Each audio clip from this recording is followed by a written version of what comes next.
Welcome, listeners. Assalamu alaikum. I'm Mike. And I'm John. And this is Some Marginalia. Today, we're going to be visiting a garden, one that is somewhat poorly attended by the scholars that make their residence therein from time to time and lay down some rocks and some plants as markers within this space. And our intent today was to pace around that garden. We can call it the Garden of Causality, in kind of a way that maybe outlines why we want to make some marginalia, mostly for ourselves, I think, just to organize our own thoughts, but hopefully they will be of some use to others, or at least some interest to others. And as we know, there's no better way to learn that you're wrong than by being wrong publicly on the internet. John, I think you had a whole bunch of passages written down that were kind of... Yeah, marginalia, if you will. Yeah. and I think, you know, do you happen to have the Shen Kuo quote handy? Because that one really struck me. Yeah, we can start there. Yeah. I do feel like when I found that and sent it to you, that somehow this all kind of germinated from that. Yeah, I think so. I when I read it, let's read it and see what's there. So this is from Shen Kuo. He was he a Tang Dynasty scholar? I want to say that's when he was a Song Dynasty, maybe. Yeah. Okay. And he wrote a massive compendium of just everything he ever thought about called the Dream Pool Essays while he was sequestered away in his estate. It ended up being, I guess, a pretty important explication of Chinese science, and it ends up getting quoted just numerous times by Needham in his magnum opus History of Science in China. But anyway, so the quote is about his roughly Taoist conception, I guess, of things, and our attempts to apprehend and reason about phenomena. And he says, "Those in the world who speak of the regularities underlying the phenomena seem to manage to apprehend their crude traces. But these regularities have their very subtle aspect, which those who rely on mathematical astronomy cannot know of. Still, even these are nothing more than traces. As for the spiritual processes described in the I Ching, or the Book of Changes, that, when they are stimulated, penetrate every situation in the realm, mere traces have nothing to do with them. The spiritual state at which foreknowledge is attained can hardly be sought through changes, of which in any case only the cruder sort are attainable. What I have called the subtlest aspect of these traces. Those who discuss the celestial bodies attempt to know by depending on mathematical astronomy, but astronomy is nothing more than the outcome of conjecture." I mean, that's perfect. You know, it's who needs Hume? Yeah, I have always wondered to what extent, if we were just more aware of things written and talked about prior to early modernity, would it have been pretty nothing new under the sun, so to speak. The thing that really struck me was the references to mathematical astronomy and the sense in which, whatever knowledge is generated that way is, the outcome of conjecture. So, he actually gets that, statements about, astrophysical models, whatever they might be, however, sophisticated or primitive they may have been, that those are statements about conjectures, about models, and not about reality itself, right? And, this is still very confusing for people in the physical sciences today. And here you have this Song Dynasty scholar who's he just he knows it, right? He gets it. Yeah, and I was thinking about this a lot because when he talks about what's described in the I Ching, it, we probably will have to talk about the I Ching some other time, but it is interesting that I feel like what he's talking about, or what you could say maybe his quote from the I Ching is talking about, is like the ghaib, like it's the unseen, which is going to come up a lot in the Islamic discussions about this. Just in terms of when we're talking about, like you say, astrophysical models, we're talking about something apprehensible, but then there's the unseen realm, which is, I think the Islamic kind of view of it is that it's not apprehensible. We can't perceive that, and that's been explicitly said so in the Quran and other places that, like the human soul, for instance, or the subtle lordly essence, the ruh of knowledge you have been given but a little. In a way, I think maybe we'll draw this out a bit more, but it does, I think what you're saying, there's a subtle but important difference between something that we can abstractly model and then the totality of reality, so to speak. Yeah, for sure. And I was thinking along the same lines actually today. I was just, in preparation for recording this, flipping through some Nicholas Rescher that I hadn't looked at for quite some time. And one of the things that he mentioned, so this is in the book Cognitive Harmony. So Rescher is a philosopher of science who's, one of his interests is in completing the system, right? He wants a completely, if not monolithic, then at least internally consistent view of reality. I think that's a reasonable summary of a huge program of research in philosophy. But he says, so proceeding in this spirit, various schools of epistemic minimalism go about posting signposts that put all risk of engaging larger issues off limits. Such theorists turn Occam's razor into Robespierre's guillotine. Their tumbrils carry off a wide variety of victims. Sets in the philosophy of mathematics, abstracta in semantics, unobservable entities in the philosophy of physics, dispositional theses in the philosophy of language, obligations that reach beyond the requisites of prudence in moral theory, and so on. So we have, in particular, there unobservable entities in the philosophy of physics. And so, Rescher is talking about why we might want to go beyond the kind of very narrow epistemic localism or minimalist type of approach that you might expect to find kind of in an undergraduate classroom where people are learning physics or biology or what have you. And clearly one of the problems is that we literally have no theory of the unseen or of the hidden, things that are in principle or even just in practice not accessible to instrumental sciences, right? So if you don't have the instruments to detect some phenomenon or detect some existence, or it's in principle not possible for you to do so, it's just completely excluded from consideration.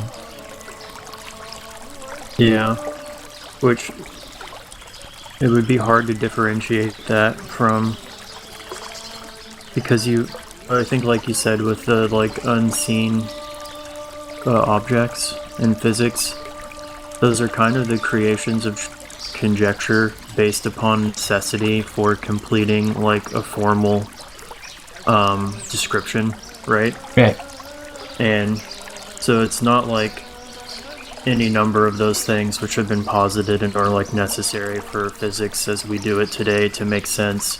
It's not like those are empirically justified or founded in any way. It's sort of given some set of axioms and these things being held to be true, these other things just must be true. And they're kind of from a process of invention maybe, or creation, a creative use of reason. Yeah. But not by any means apodictically certain to be real. but I think kind of how it's treated, because we all just tend to forget that this is the process by which these things are being laid out or built, you know?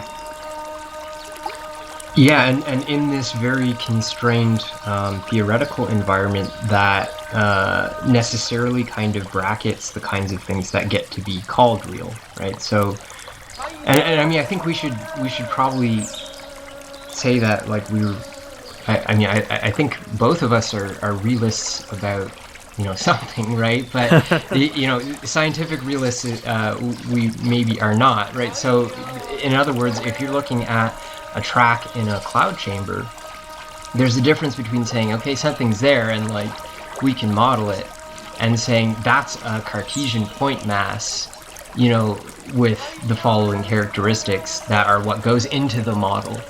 And you know, I think a lot of the problems that we kind of have both encountered in our learning and investigation over the last few years are basically about this kind of thing, right? Because it's enormously confusing when someone takes a model to be actually real, and that's the normal kind of habit or disposition that you're inculcated with if you have some kind of scientific, or, you know, we can call it like frequentist statistical background. You know, it's the model, you know, in many cases is just literally directly conflated with reality. I think it might be useful here just to add.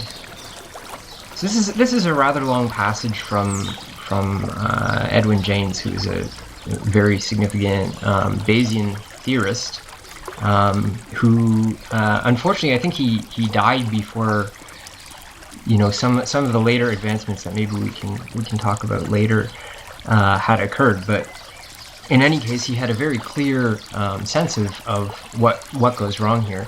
He's concerned about, you know, frequentist statistics tending to write off real effects that are there, which is kind of interesting, because the typical obsession today is like with avoiding overfitting.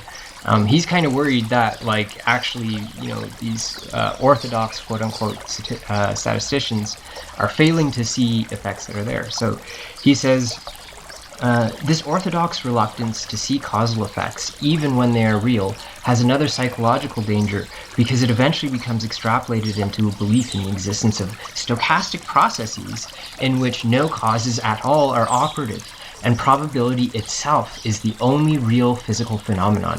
When the search for any causal relation whatever is deprecated and discouraged, scientific progress is brought to a standstill. Belief in the existence of stochastic processes in the real world, i.e. that the property of being stochastic rather than deterministic is a real physical property of a process that exists independently of human information, is another example of the mind projection fallacy, attributing one's own ignorance to nature instead. The current literature of probability theory is full of claims to the effect that a Gaussian random process, quote unquote, is fully determined by its first and second moments. So, just to explain there, so a Gaussian random process, he's saying someone is modeling the outcomes of some process, like for instance population distribution of a variable like height, with a normal distribution, right? So the typical bell curve that we're all familiar with. And so the first and second moments are the mean and the standard deviation of that model, of the normal model of the outcomes. Okay, so he's saying, you know, the literature is full of claims of people who are saying this process is defined entirely by the parameterization of the model I'm using to describe it, right? So he says if it were made clear that this is only the defining property for an abstract mathematical model, there could be no objection to this. But it is always presented in verbiage that implies that one is describing an objectively true property of a real physical process. To one who believes such a thing literally, there could be no motivation to investigate the causes more deeply than noting the first and second moments, and so the real processes at work might never be discovered. Okay, so this is sort of the endpoint. This is the collapse of this kind of mentality, right? Where you're taking what Shen Kuo is calling like the outcomes of conjecture and saying, actually, these are the only real things. And because my conjectures involve random variables, that are being simulated on a computer, the process itself is random and has no causes. Yeah. It is really interesting how it is like a means by which to prevent basically any discovery or understanding from taking place. Yeah, and I think this is something that, it certainly would have been surprising to me, like, 10 years ago, as a younger biology graduate student with, a very glib understanding of scientific metaphysics, right? Like, we're talking, you can get through a biology undergraduate program with like Wikipedia to your understanding of like what empiricism is and like what it is you're doing, right? So, for me, that would have been very surprising, right? Because it seems like, and I think this is one of the things that Brian Van Norden is kind of pushing back against in his work is, we have this like a very aphoristic, like artistic kind of Chinese rendition of, an affective state rather than like a formal argument. Right? And so it seems like mystifying in some way, like he's arguing for, some type of like mystical experiential knowledge that's only accessible to an elite or something like that. But what, it turns out that in fact he's doing is trying to prevent these people from like having a worldview that will ultimately collapse in on itself and into this kind of like causeless morass of just, random quantum foam or whatever it is that people talk about now. Right. I think it'll be really interesting as we kind of move through some of the stuff that I've collected, because the extent to which these questions were dealt with, I think, is surprising, and how applicable I think a lot of it is to what we're talking about today.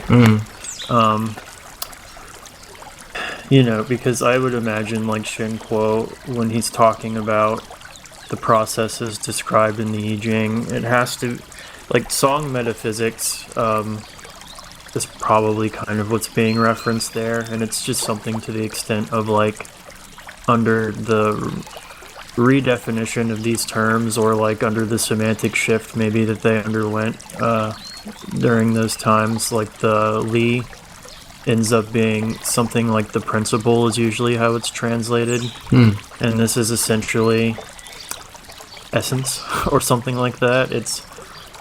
It's kind of a difficult concept because it's monist at some point. Like, there's Li is merely one vantage point, I think they would say, on basically the one thing.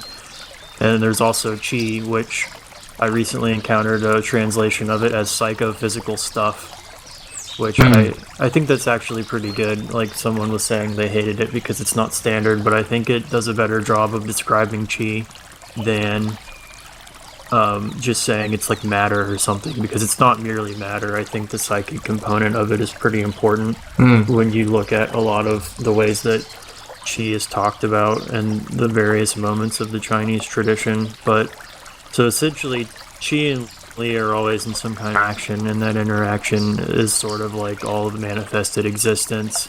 And I think maybe kind of what you could get out of Shen Kuo is he's saying, like, this is not a statement on the level of like physics, so to speak, or it is like they would have classified it as physics, but they didn't understand physics like we did. But I think from our point of view, it's clearly like these are metaphysical ideas that are not somehow like you can't isolate and examine them. They're like the underlying structure of how life is thought to like happen and exist, or like all of the world.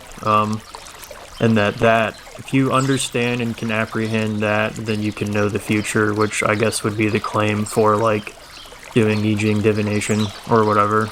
But this podcast probably has to side against that claim. Well, it's an interesting one though. In any case, that has direct parallels to the kind of discourse around causal explanation in explanation theory now, right? Because the only let's say, like, real way that we have to determine whether or not a causal explanation is any good is whether it seems to allow you to predict and control a natural system. Right, so it's in some way, I mean, it's not that different from the geomancer walking around, with various kinds of ideas about how he's going to alter or predict or alter, the flow of events or what have you. And in many cases, the predictive and control faculties of those explanations are not anywhere near as sophisticated as people, I think, tend to assume. Certainly that's the case in biology, where most models are basically just like unevaluated, even just in a model comparison context. Like, you just looking at, like, is this explanation better than another one, an alternative, a simpler one, whatever. Like, that rarely happens, much less some development in an industrial, like, process control context or something like that, where you actually are able to predict and control outcomes in some economically meaningful way, right? Which, like, when you see a whole category of explanations and it's like nobody is using these to make money, probably they don't work that well. I mean, at least maybe, right? So we have this kind of, like, we still have this, like, landscape of, like, magicians and soothsayers and people uttering prophecy and doing different kinds of lot casting, right? Because, I mean, a lot of the random variable stuff, I mean, is basically ends up being lot casting in the biblical sense, right? Like, to resolve issues, to make policies, whatever. Yeah, one of the, like, thoughts that really preoccupied me for a while was, like, in what sense is the modern, like, numerical statistical project different from astrology, and is it different from astrology, right? And, like, how are we to understand this stuff? And I feel like you've gotten maybe a lot closer to an answer than when I first started wondering about it. This could actually be, if you want, we could just start talking about we've got some opinions on astrology from Al-Ghazali, Sina, Ibn Taymiyyah, and then Qayyim al-Jawziyah. Yeah. All roughly kind of treating it within this, I feel like it's a few 100-year span between them all, not too long. But kind of in giving their fatwa about the phenomenon, a lot more is revealed, I think, about kind of how they're seeing the world. So first we'll go to Al-Ghazali, who writes in the Kitab al-Ilm, the Book of Knowledge, which is the first book of the Ihya Ulum al-Din, the revival of the religious sciences, which is sort of like his magnum opus. He says in a chapter, an elucidation on the reason some knowledge is blameworthy. Therefore, preoccupation in the pursuit and practice of astrology, and that which resembles it, is a hazardous undertaking, an immersion in a sea of ignorance without any benefit whatsoever.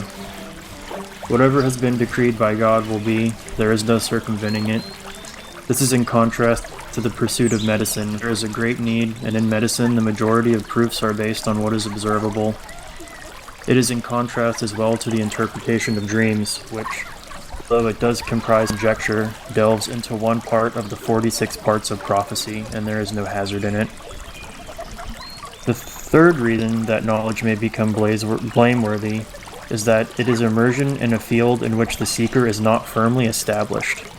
This is intrinsically blameworthy, similar to learning the minute details of a discipline before its evident essentials, or the hidden before the explicit, or like inquiry into the subtleties of divine reality. For it is the philosophers and theologians who strive for these without being firmly established in them, when in fact only the prophets and the saints have become established in this knowledge in its entirety or certain of its branches. It is therefore obligatory to prevent people from inquiring into these matters and turn them to that which Paul speaks of, for in that there is sufficiency for those who would be successful. How many individuals have become immersed in the sciences to their own detriment? Had he not immersed himself therein, his circumstances, where religion is concerned, would have been superior to where he finally ended up. No one disagrees that knowledge may harm certain people in the same manner that the meat of certain birds and varieties of fine sweets may harm a breastfeeding infant. In fact, in many cases, an individual's ignorance of certain matters benefits him. And then in another here, he goes more in depth into the nature of astrology. Its pursuit has been prohibited based on the following 3 rationales. One of them is that it is detrimental for most people, for if they were taught that phenomenal events occur as results associated with the movement of the stars, it would occur to them that the stars were the ultimate cause behind the events, and that they were divine entities dictating worldly affairs, because they are sublime heavenly substances. Awe of them would be magnified in the hearts, and a heart would remain turned toward them. They would perceive good and evil as that which is hoped for or dreaded, deriving from them, thus effacing the remembrance of God from the heart. A weak-minded person has his vision restricted to the intermediary causes of events, whereas the well-versed scholar is fully aware that the sun, moon, and stars all submit to the command of God. The example of the perception of the weak-minded person's conclusion that the light of the sun is due to the sun's rising is similar to the example of the ant, if it were given an intellect and found itself on a sheet of paper looking at the black ink as it traced words. It would believe that words arose from the pen. Its perception does not extend to the awareness of the fingers, then from that to which the hand, then from that motive behind he who sets the hand in motion, then from there to the capable intent of the scribe, and from him to the creator of the hand, the ability to write, and the intention. The perception of the majority of people is limited to the immediate causes of events. They are disconnected from perception of the one who causes all causes. This is one rationale behind the prohibition of pursuing the field of astrology. The second is that judgments derived from astrology are pure conjecture. Nothing is apprehended in specific cases, neither with certainty nor probability. Judgments based on it are judgments based on ignorance. Therefore, condemnation of astrology is because it is considered ignorance, not knowledge. According to what is said, astronomy was a miracle accorded to the prophet Idris by God, when knowledge faded away and disappeared. Those events accord with, and this only rarely, the accurate prediction of the astrologer, are nothing but happenstance. For he may come to be apprised of certain secondary causes for which the final result is only realized through multiple conditions, the realities, or haqa'iq, of which a human being has no means of understanding. If it should come to pass that God decrees the remaining causes, the accuracy will result, and should he not decree the causes, then he, the astrologer, will be inaccurate. This case resembles the conjecture of a person that it will rain today whenever he sees clouds gathering and descending from the mountains, and in his mind he supposes it to be the case. However, the day may become hot and sunny and the clouds may dissipate, or it may occur otherwise, for clouds alone are not sufficient to bring rain, and the remaining causes are not to be comprehended. Likewise, there is conjecture of the mariner, reliant on his experience of the winds, that his ship will be out of harm's way on its voyage. Those winds, however, have subtle causes that he does not grasp, so at times his prediction is accurate and at times inaccurate. It is for this rationale that one who is strong in his faith and conviction forbids the practice of astrology. The third rationale behind forbidding astrology is that there is no benefit in it. The least that can be said of its traits is that it is immersing oneself in superfluous matters that do not concern one, and it is a waste of one's life, which is the most precious possession a human being has, without accruing benefit, which is the epitome of loss. The messenger of God, sallallahu alaihi wasallam, passed by a man around whom people had gathered, and he asked, "What is this?" To which they responded, "Knowledgeable man." He asked, "Of what?" They said, "Of poetry and the family lines of the Arabs." To which he, sallallahu alaihi wasallam, responded, "Knowledge that does not benefit, and ignorance that does no harm." The messenger of God, sallallahu alaihi wasallam, also said, "Knowledge is constituted in a precise verse, an established sunnah, or a just obligatory act." I feel like there's a lot there. Definitely. I mean, we can maybe start with the last section there. The reason this is important is because you don't want to waste your life doing astrology, right? Especially if you don't know it and you think that, what you're doing is on a different plane. Imam Ghazali seems to point to observables, the use of certainty and probability rather than mere conjecture. How would we go about distinguishing these things, right? I guess he offers these criteria, right, that we have observables and that we're dealing. I suppose there's some question about what he means by probability here as well, because I don't think it was all that well developed at that time, maybe in linguistics more than anywhere else. Yeah, we might need to have recourse to the Arabic to really get into that, I think. Yeah, so we'll maybe just bracket that. But in any case, we don't want to waste our time with this stuff. And you can clearly see the sort of Ash'ari impulse here to compress all causal explanations into the first cause and the effect, right? In other words, any causal explanation that doesn't ultimately point you back to God, the first cause, capital N nature, if you really must, is of this kind of astrological class, right? Like, it's just a waste of time. It's not doing what it's supposed to be doing. Yeah, it was interesting that he does not directly refute the existence of, like, creational causation or something, though. Like, he goes into the fact that, and this is something Ibn Taymiyyah is going to bring up later, it's not that there is no observation and then, like, the formulation of some kind of prediction or whatever. It's simply that of what's available to you is too little. But he could have just as easily said, like, none of that matters. Everything you see is constantly arising and falling in and out of existence every moment. Thus, the only causation is directly linked to God's, constant bringing us back into existence after letting us fall away, which would be like the sort of, I think, basic Ash'ari idea. But it's interesting that he kind of maintains this sort of like modified Aristotelian account, which I think, we'll be able to talk about it a lot more over the course of this, but I did notice that he didn't really like cast that aside. Yeah. It was strikingly similar to Shen Kuo in some ways as well. Like that, I think that really got me thinking, like, oh, did they all know something despite being separated by hundreds of years and miles? I kind of wonder if it's just like after a while you've had enough contact with causal explanation users to know that most of them don't know what's going on, right? That most people who are offering like local causal models for, the prediction and control of some phenomenon don't know what's going on, right? So like for the most part, like this is going to be a waste of time, and like in these kind of limited exceptions. Medicine or whatever, where you have an observable and you're able to observe in kind of human comprehensible terms enough of the totality to actually be able to move beyond these kinds of like silly conjectures, right? Like a model with too few variables to represent the system at all, right? Because you don't have enough. You're just observing the clouds coming down off the mountain, right? You don't have any. You're not adding any information about like wind speed. You're not adding any information about humidity or whatever it is.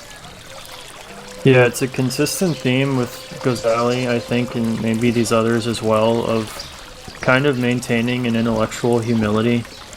One of the things that he brings up, it might be in the Incoherence, I'm not sure, but I do remember him talking about how people, like, let's say you're really great at like Ptolemaic astronomy, that often leads people to then think that they are really like just experts at other things that they have not delved that deeply into because of their accomplishments in one branch.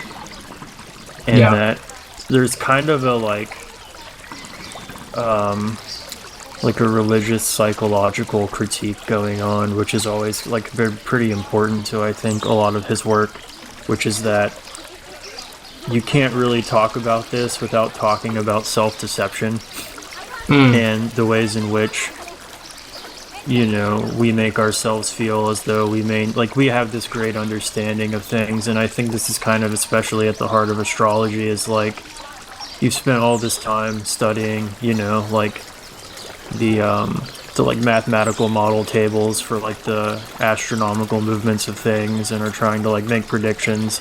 You've probably, like Causality is saying, like sunk a lot of your life into this, and I think with that has to come like a certain level of, like, you just have to believe at that point that it means something, that it's real, and that whatever, maybe like your predictions are wrong, but that's not proof of the fact that this is random.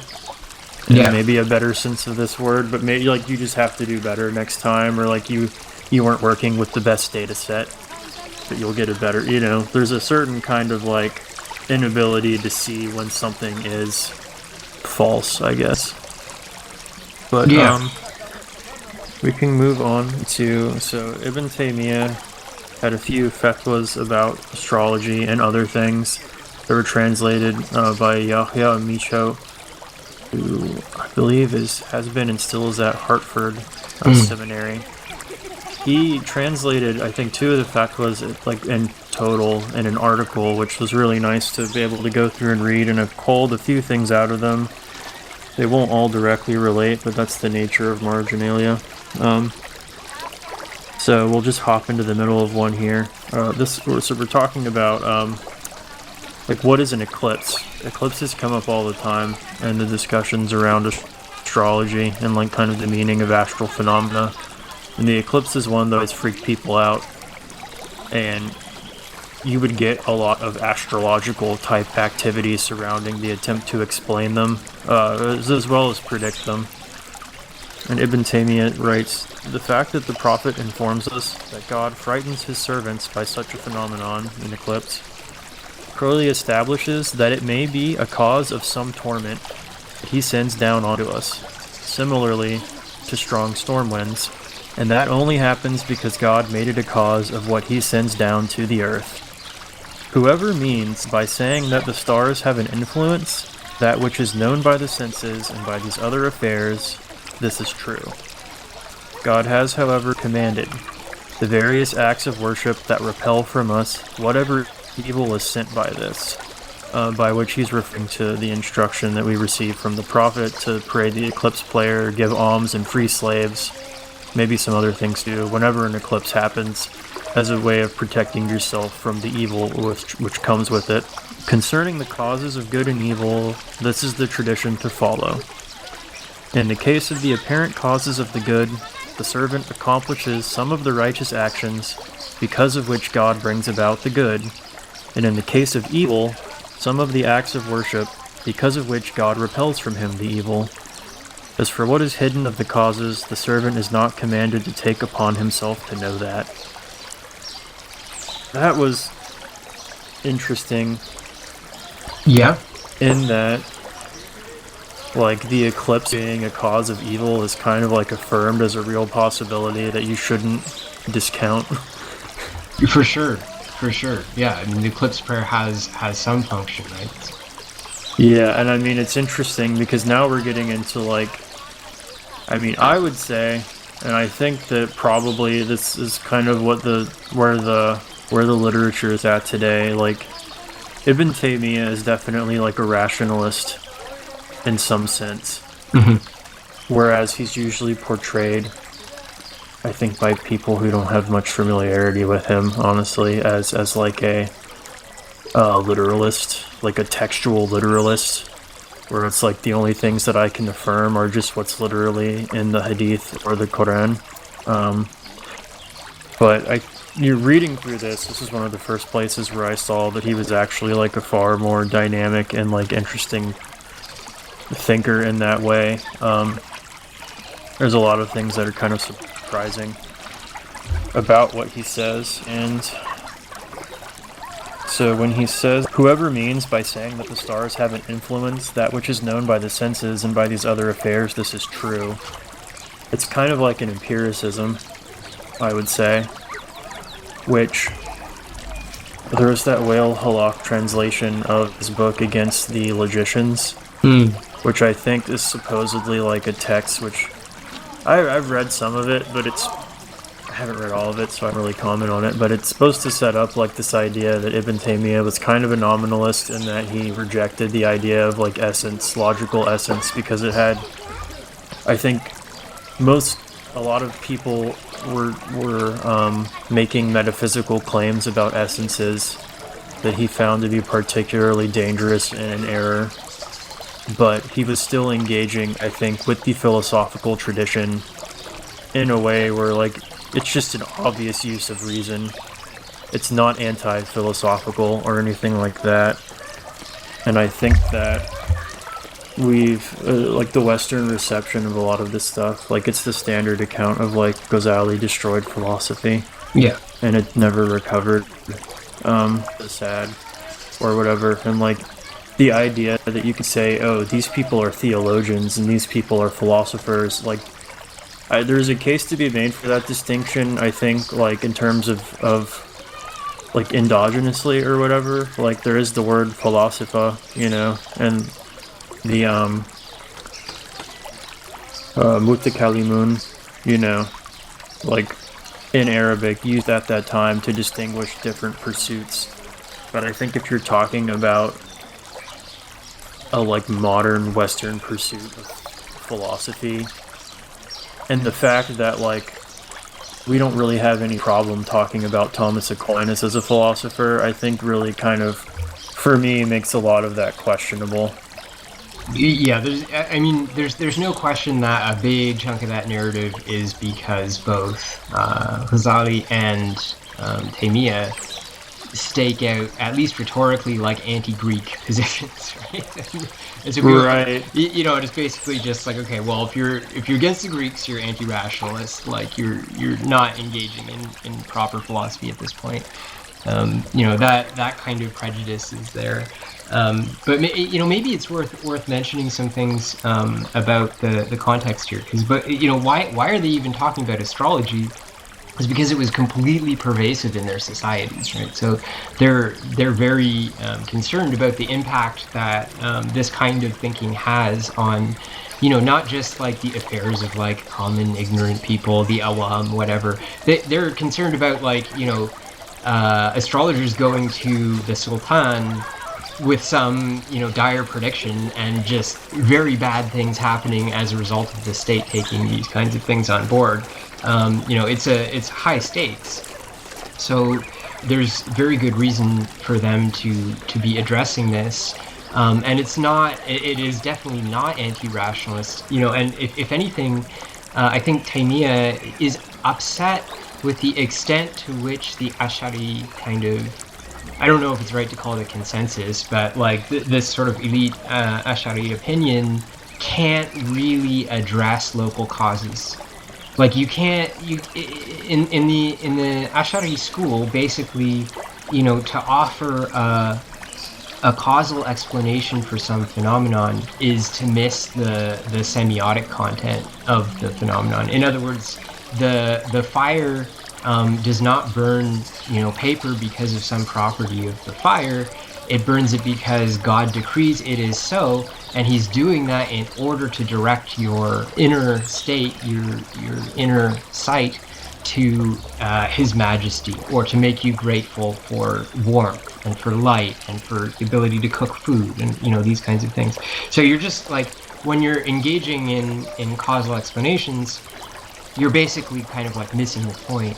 And for Imam Taymiyyah, that's clearly, you know, just an empty kind of construct. Like, you can't do anything with that. You're never going to, you know, convince the people who are using, you know, let's say defective local causal explanations from astrology that they ought to just kind of like throw up their hands and say, you know, well, it's all from God's will and like we're fine, right? Like, there's still going to be reasoning causally. So, you know, you have to engage at that level and determine like what is actually a better way of thinking about this. Yeah, it is. It's one of the big questions is like, what form of causal reasoning is like basically the province of charlatans, and what is the, really eminently useful and pragmatic thing that we're already have been doing since before we had invented these terms for it. Right. And, extensions of that, which are of some benefit and, necessary. And it's sort of what we're, I think, getting into.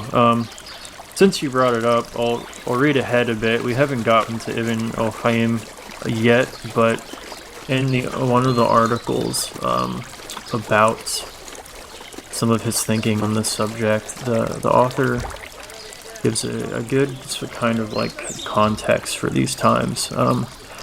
So, born in Mamluk, Damascus in 1292, Ibn al-Qayyim spoke for the literate Arabic reading Sunni Ummah at a time when Islamdom was emerging from or undergoing a series of threatening blows.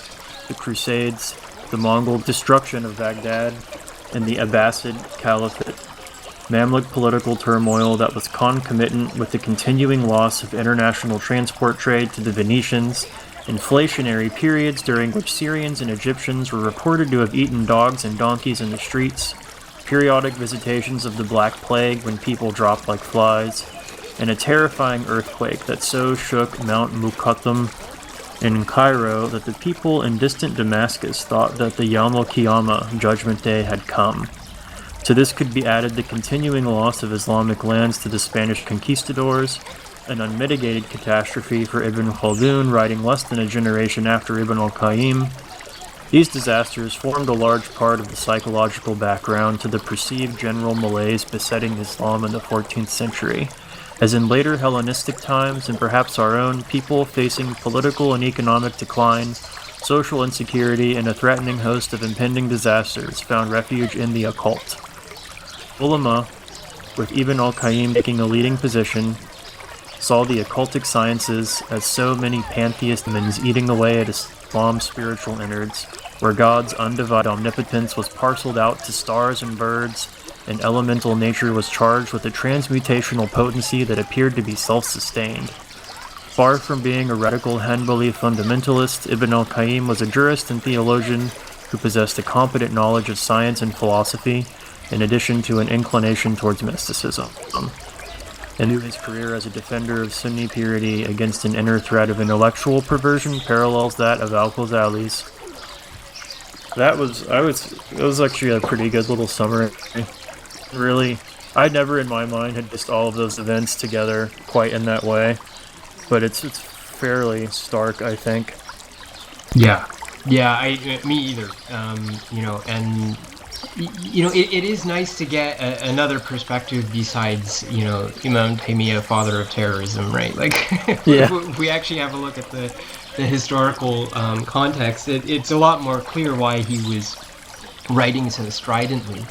Right. I mean, he's not doing this because he doesn't like, housewives getting their horoscopes told. Right. Like, there are real problems with his society, and lots of that has to do with the way that events are being interpreted and the way that people, model things causally, in their minds. Right. And I think that, as one reads these things, it becomes clearer, the reality of things versus the portrayal of the reality by certain, I guess, primarily Western scholars with an interest in making tendentious claims. So we can go back here and keep going through Ibn Taymiyyah and kind of see where we're at. So he goes on to say that in the Sahih, it is established about the Prophet, God bless him and grant him peace, that it was said to him, "There are among us people who frequent the diviners," and he says, "They are nothing." And they say, "O Messenger of God, they sometimes tell us something and it comes true." The Messenger of God, God bless him and grant him peace, then said, "This utterance of the truth, it is the genie who hears it and he who puts it in the ear of his friend." That's some marginalia. That's pretty fun though. And we could say I doubt if you're listening to this you would say this, but someone might say, these are sort of quaint, superstitious things to believe or whatever, but I think the truth of it is that, like we've been saying, there obviously is an unseen realm no one denies that. Like, we established, like, pretty early on.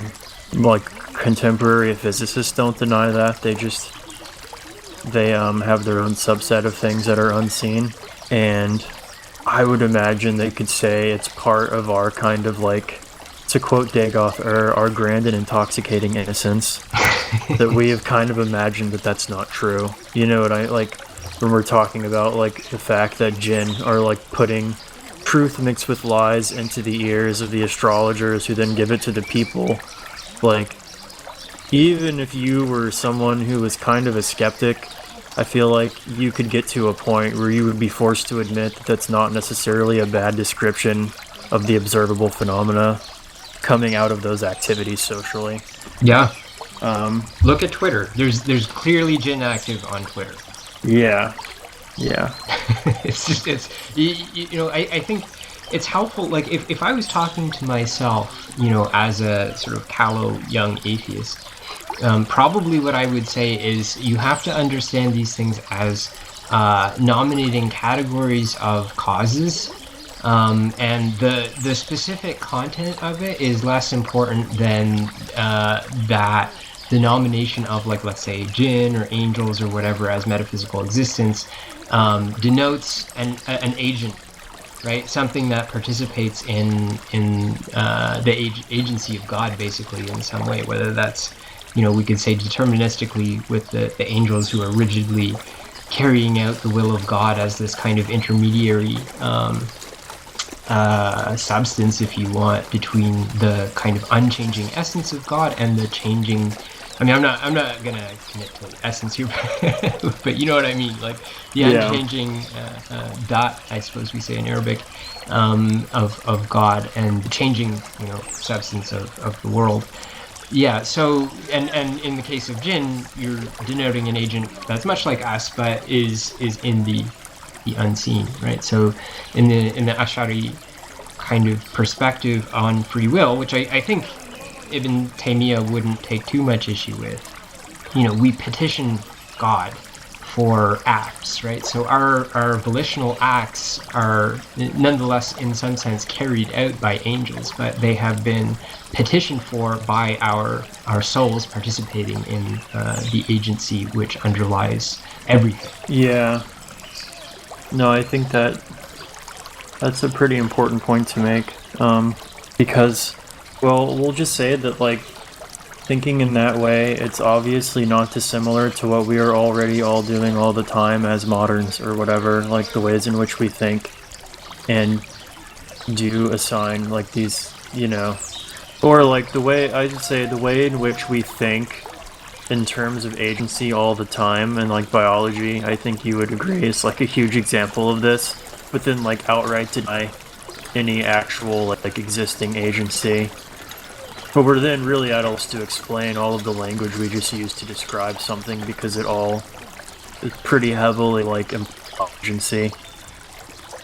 Yeah, right. And I mean, so someone who's listening to this who has some biological background might think, well, yes, of course, we use agential or functional language as a shorthand for something which is always reducible to dumb material causes, right? Like just deterministic, mechanical kind of unfolding of this complex system. I think really that's not tenable anymore. So Jacques Monod, the great French molecular biologist and microbiologist, was famously just horrified by the presence of teleological language in biology.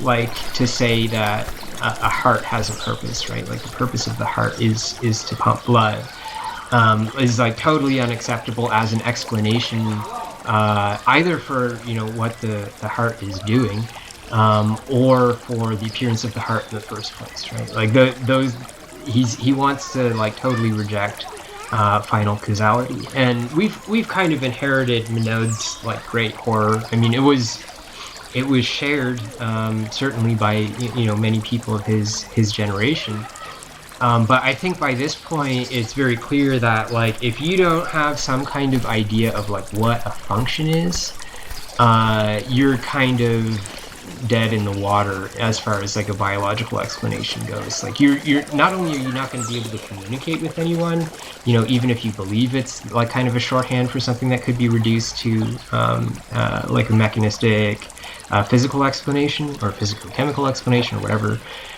You're actually cutting yourself off from huge chunks of the empirical literature, which are not posed in terms that you can reduce to sort of Minod's idea of the cell as a cybernetic factory, right?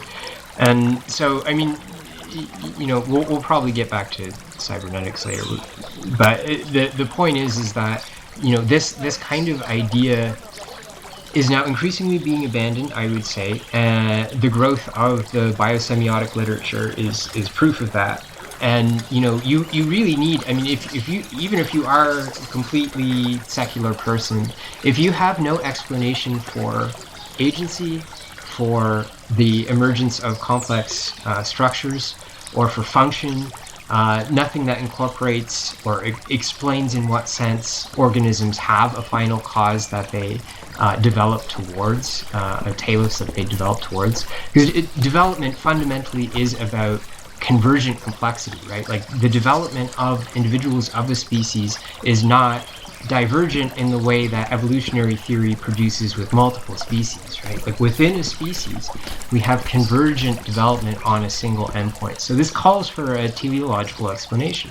If you don't have one, you're simply leaving out most of the interesting stuff in biology, frankly. So yeah, it's almost, I would rather be blind to see that.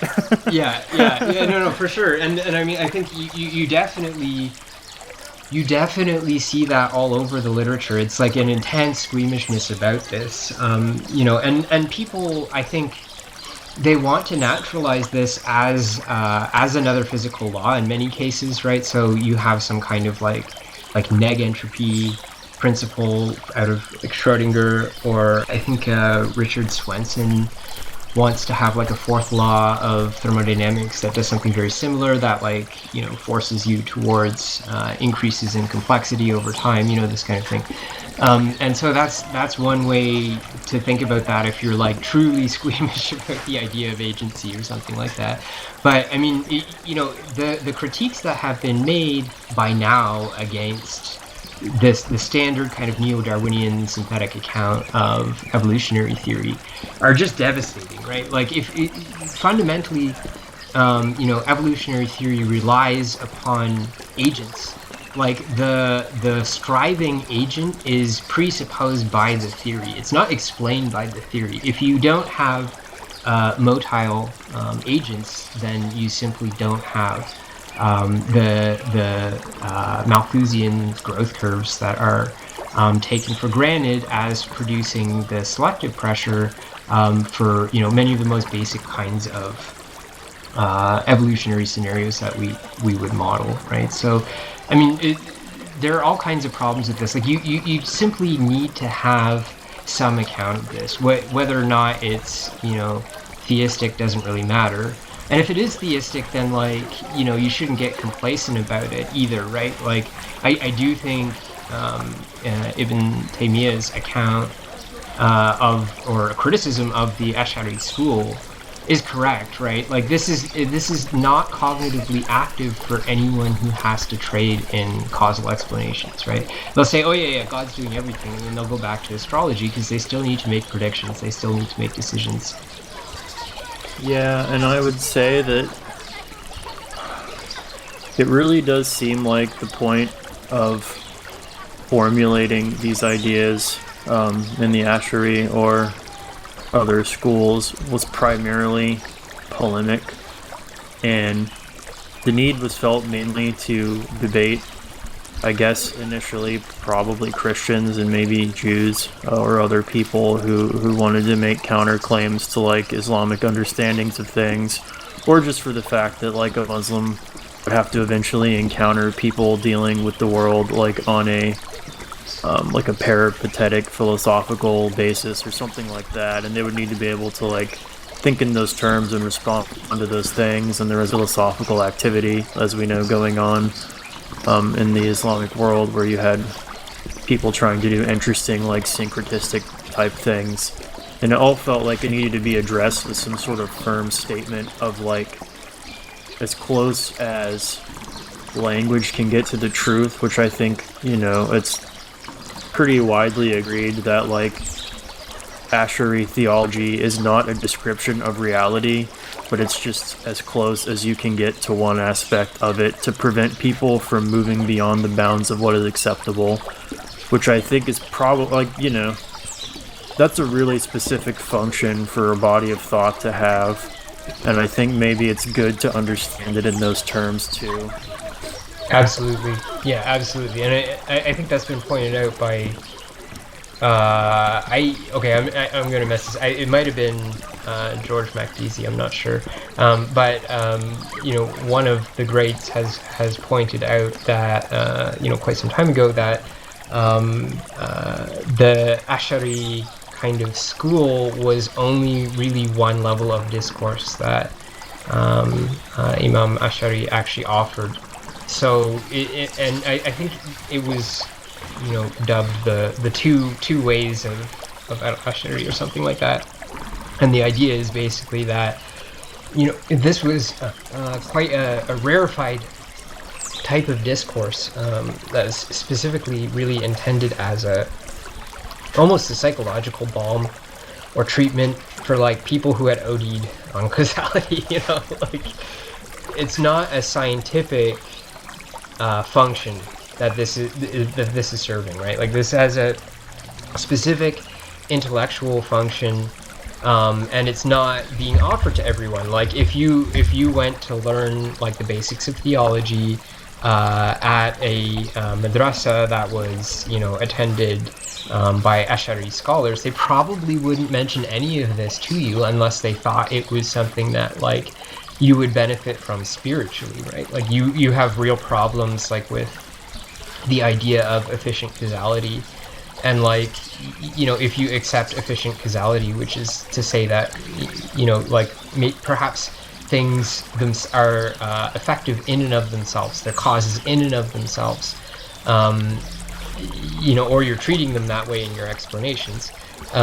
You know, if you're really disturbed by that, in other words, like, idolatry seems like true and real to you, and you feel like, you know, you should be like giving thanks to the fire for cooking your food, then like here's kind of a balm for your heart, right? Like, God's doing everything, you know, and it's from his power that this happens. And I mean, I think also there's a huge like moral philosophical component that we're just kind of eliding here for the purpose of discussing the causal relation kind of aspect of it. But, you know, like, it's worth mentioning that, you know, a big kind of part of this is theodicy, right? And so the Ash'aris are concerned to deal with, you know, many of the problems that had arisen from other kinds of schools of philosophy in the Islamic world that would constrain God, basically, to do only what is right or just or good or balanced or fair by some kind of human metric. And so the Ash'ari school is very much about citing the justification for what God does within his power and his absolute lack of need or, you know, objective with respect to the world. But that's kind of separate from what we might describe as this kind of like empty box for subsuming causal explanations. Yeah, I mean, in the Ghazali that we read today too, when he mentions like, we know that not all knowledge benefits, or it doesn't always benefit everyone all the time. Like, you have to really understand specific situations and people and what they can and should deal with and what they shouldn't deal with, like what will hurt them. And I think that is really, at least of this kind of tradition of like Sunni scholarship, we could say, around these issues. You really can't, like, that's never separable in terms of, it's the paramount concern of this kind of literature is this, like, you know, it's about people, really fundamentally, in a way that always struck me as like similar, I guess you could say, to Confucianism, pretty much of any strife or period. Like, there is a similar emphasis on the fact that in concern here is like people's ethical education, behavior, and realization. And well, depending on like where you sit on that, you might believe that the ethical perfection of the human being carries with it a lot of like unseen, hidden, and like metaphysical aspects, levels of knowledge that are experiential and that are only vaguely describable, which you kind of see in a book like The Doctrine of the Mean, like one of the four Confucian classics.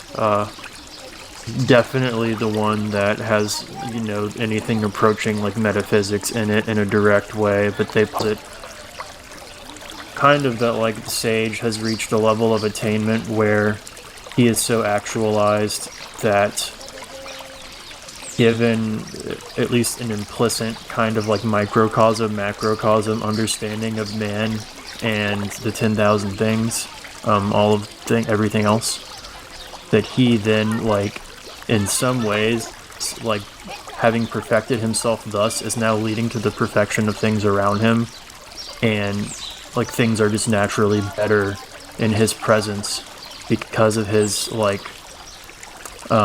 his attainment, you could say. And I don't really have a lot to say about that with certainty, but like, you know, it reminds me a lot of the idea of like insan al-kamil, or like, you know, the real human being in certain bodies of Islamic thinking, like the person who is fully attaining the like possibilities inherent in human condition that very few people ever really come to.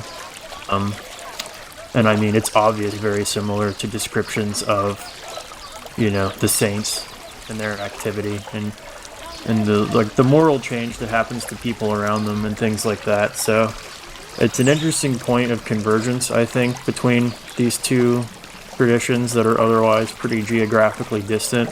But it also speaks to the fact that I think we're going to come back to time and again, which is that their concerns are, you could in some ways say, are largely pragmatic, even though they're not pragmatist.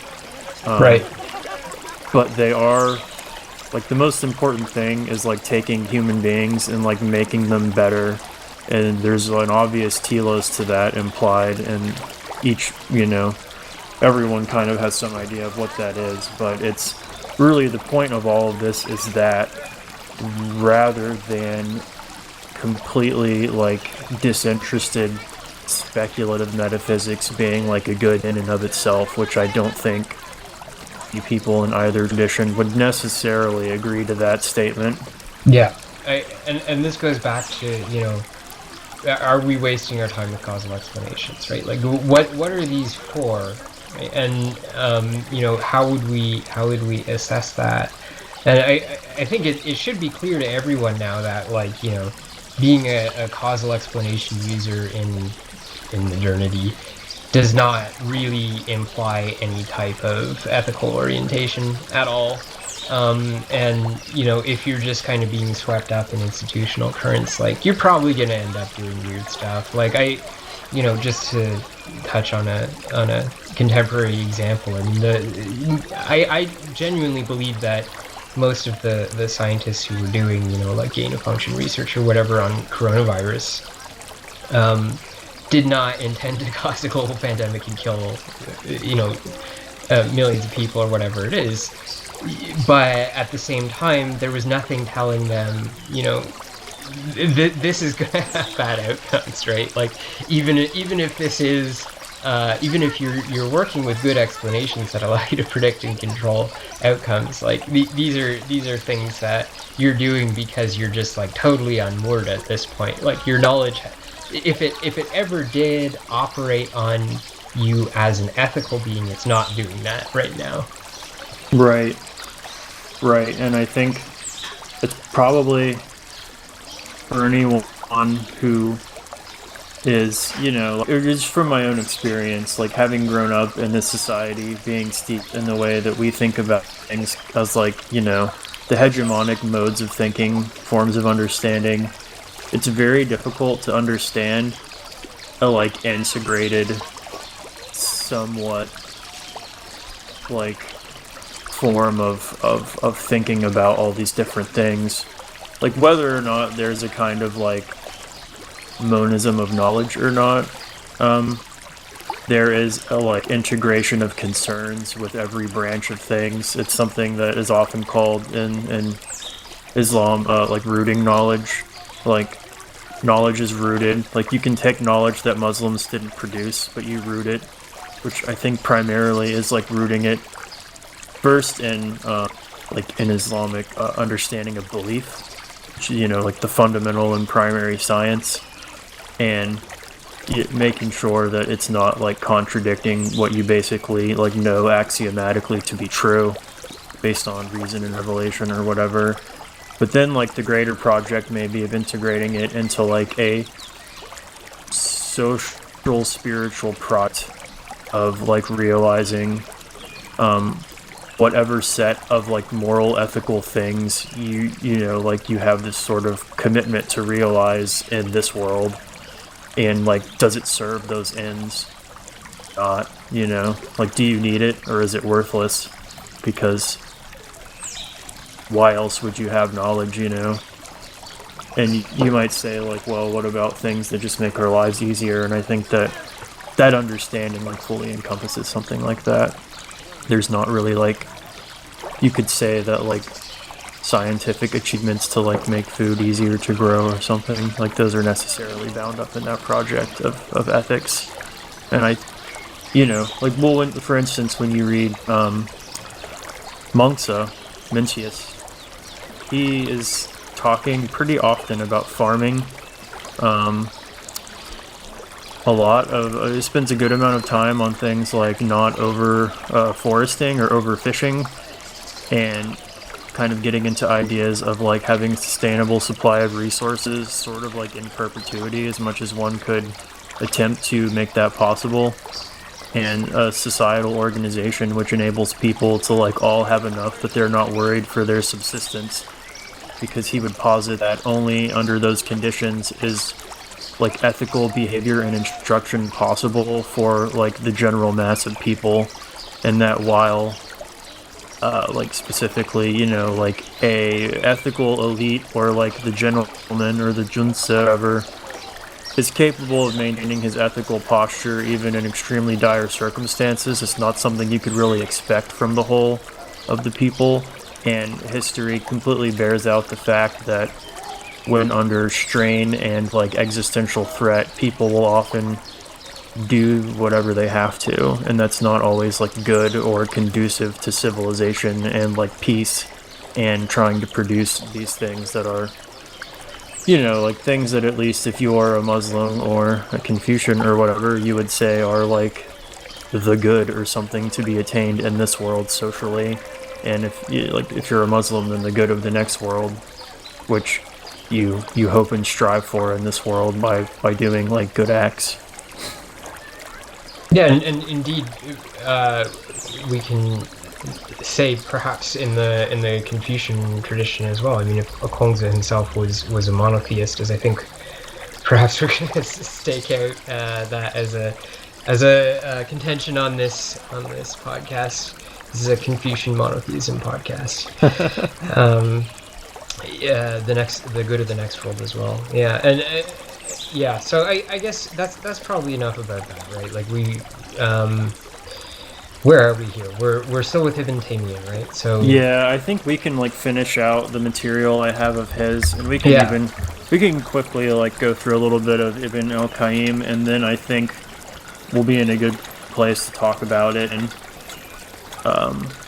if we want to, we can even visit the implications of this for the social realm a little bit. Yeah. With some Alistair McIntyre and stuff I pulled from the native brother Kantbot. Okay, right on it.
So back to Ibn Taymiyyah here on astrology. The edifice of their science is based on the premise that the superior movements are the cause of events in this world, and that knowing the cause necessarily yields not what is caused. And what is caused, if you are interested, the Arabic is musabbab. But this only happens when one knows the complete cause, whose rule does not fail to be implemented. The most those know, however, is that they know only a tiny part of the sum of the many causes and do not know the rest of the causes, nor their conditions, nor the things hindering them. There is a marginal note in that piece there where we are given a bit from Ibn Sina, who wrote in one of his works where he engages in a refutation of astrology.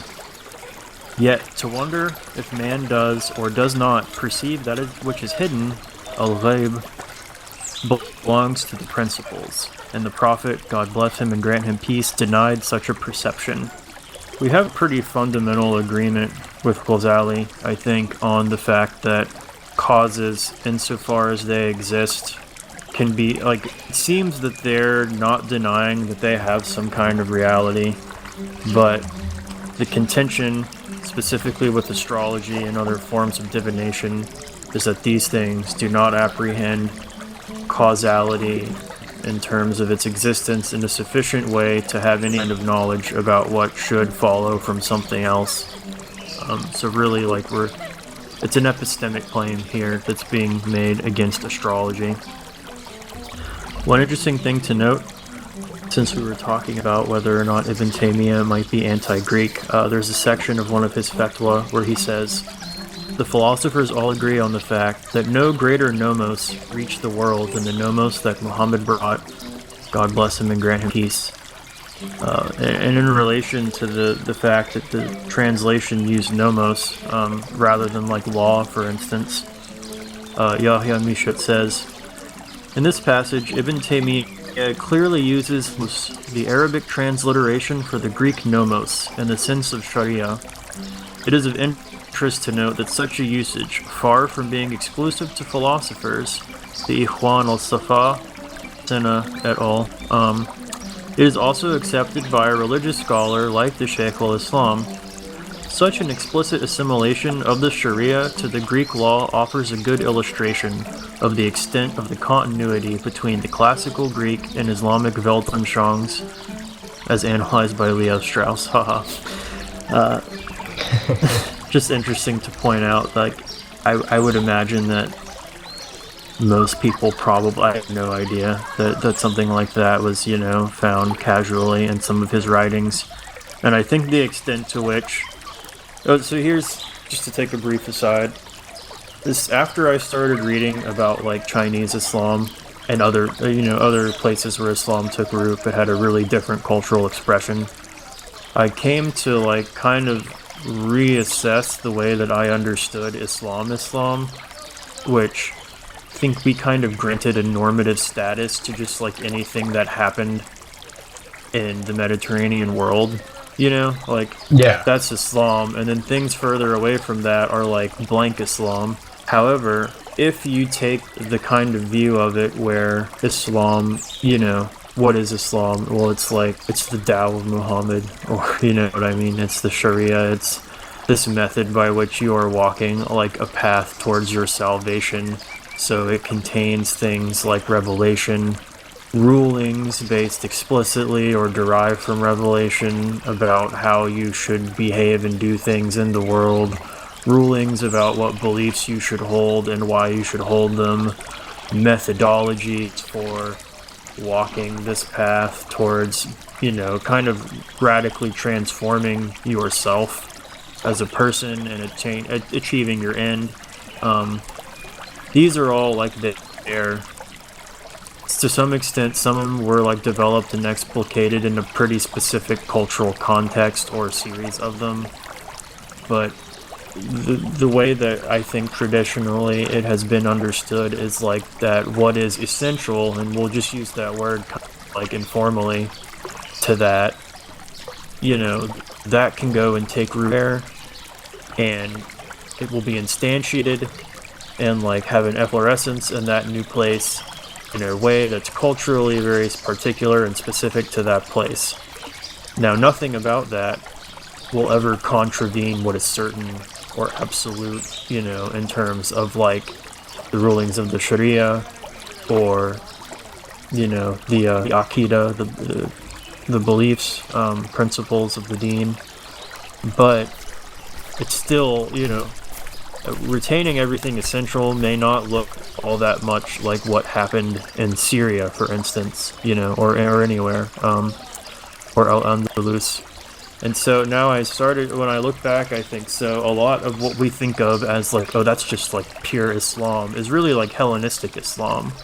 Like if we want to use terms like Chinese Islam or like, you know, Indian Islam, I think we could probably benefit from looking at really a lot of what took place after Islam left Arabia as Hellenistic Islam, because it was absolutely the flowering of Islam in a very Hellenistic cultural context with a lot of Hellenistic ways of thinking and doing things.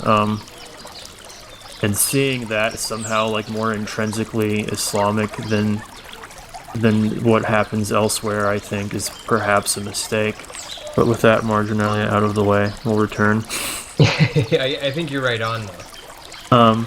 One interesting thing, so Al-Jazziya's Miftah Dar al-Sa'ada, my Arabic pronunciations are probably horrible, so you have to forgive me if you can actually speak Arabic, has been compared often, and I've seen this in more than one place, like in more than one journal article, to Pico de Mirandola's Adversus Astrologium. So apparently, and it's entirely possible, I would think, that like Pico de Mirandola like actually read some material from the Islamic world refuting astrology and or made use of it, because he, if I'm remembering correctly, studied with a Jewish scholar who certainly had knowledge of Arabic and classical Arabic literature. One of the many ways in which the Renaissance Italian thinkers were penetrated by Arabic knowledge, and it kind of filtered in different interesting ways. Definitely.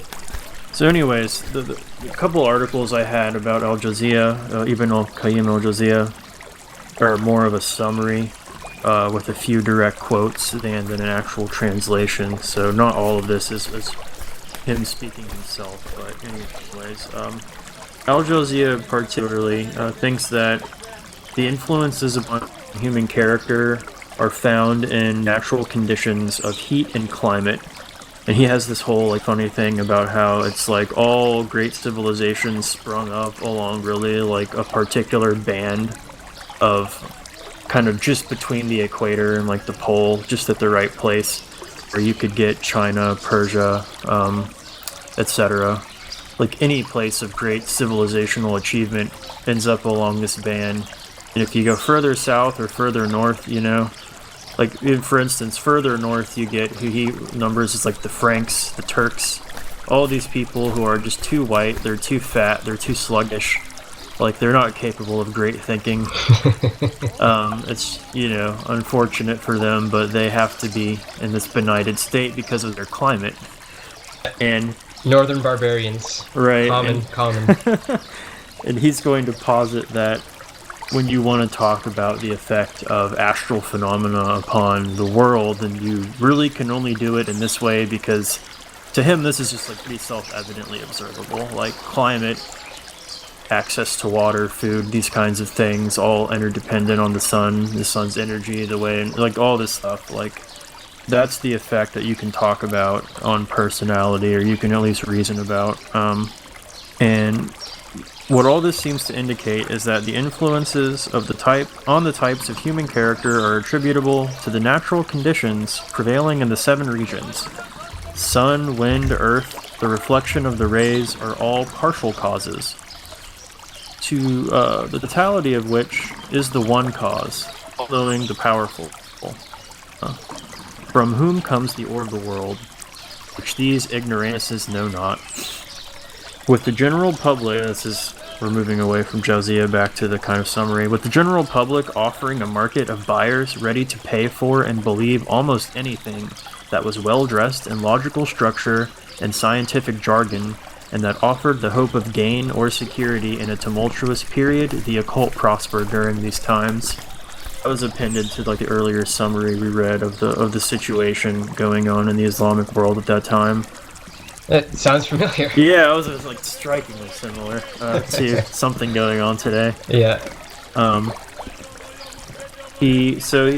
Jauziya kind of posits that like astronomy was a real science. It's a great science and it had many great expositors. However, he thinks that in his time it's not only fallen but like lost, that there no one is left who does real astronomy. Like everyone is engaged in some kind of trickery for money or like survival or whatever, and it's kind of like betrayed the like real roots of it as a meaningful science. And here we have even a superior an astronomer and scientist as Abu Rayhan al-Biruni, whose failing weakness was to write a book on the art, Tafhim al-Nujum, could be seduced, though he had the good sense to criticize other astrologers. Al-Biruni's case highlights the dangers of astrology, for even great minds could be ensnared, and for Ibn al-Qayyim, Al-Biruni was one of the best. He praises him as a great scientist who produced innumerable valuable works in astronomy and mathematics, including Zij, the Qanun al-Mas'ud, named after the Ghaznavid ruler. It should be noted here that even brilliant scientists subscribe to some belief in astrology. It seems reasonable to believe that just as the cyclic patterns of the luminaries determined the years and seasons and shaped the character of nature, so too was human character to some degree abstractly influenced by those patterns. For all his reservations concerning a great scientist who could write a text on astrology, Ibn al-Qayyim laments the passing of the days when men like al-Biruni were holding the line between true science and false. Sometime during the 3 centuries between al-Biruni's death and his own time, as the Hanbali theologians call it, science had given way to false. Astronomy in our days is dead, he complained, quite as ironically as al-Biruni did in his, when Islamic science was owing in great part to his own prodigious output at its apogee. He had claimed that no real science was being done anymore. The Greeks had done it all. What came after was inconsequential and continued to be so. Yeah. Ouch. Which the author doesn't agree with. I think he says that there was quite a lot of interesting things going on in the Islamic world scientifically then and after, but I think a lot of these people have a at least extremely relatable tendency towards pessimism. Yeah. Yeah, you kind of expect to see broad dismissals in these, and again, like they are polemic works, primarily. Yeah, I mean, this is like probably a random Joe asking, "Is astrology fine?" And so you have to kind of deliver the message that's appropriate to the audience or whatever. Yeah. And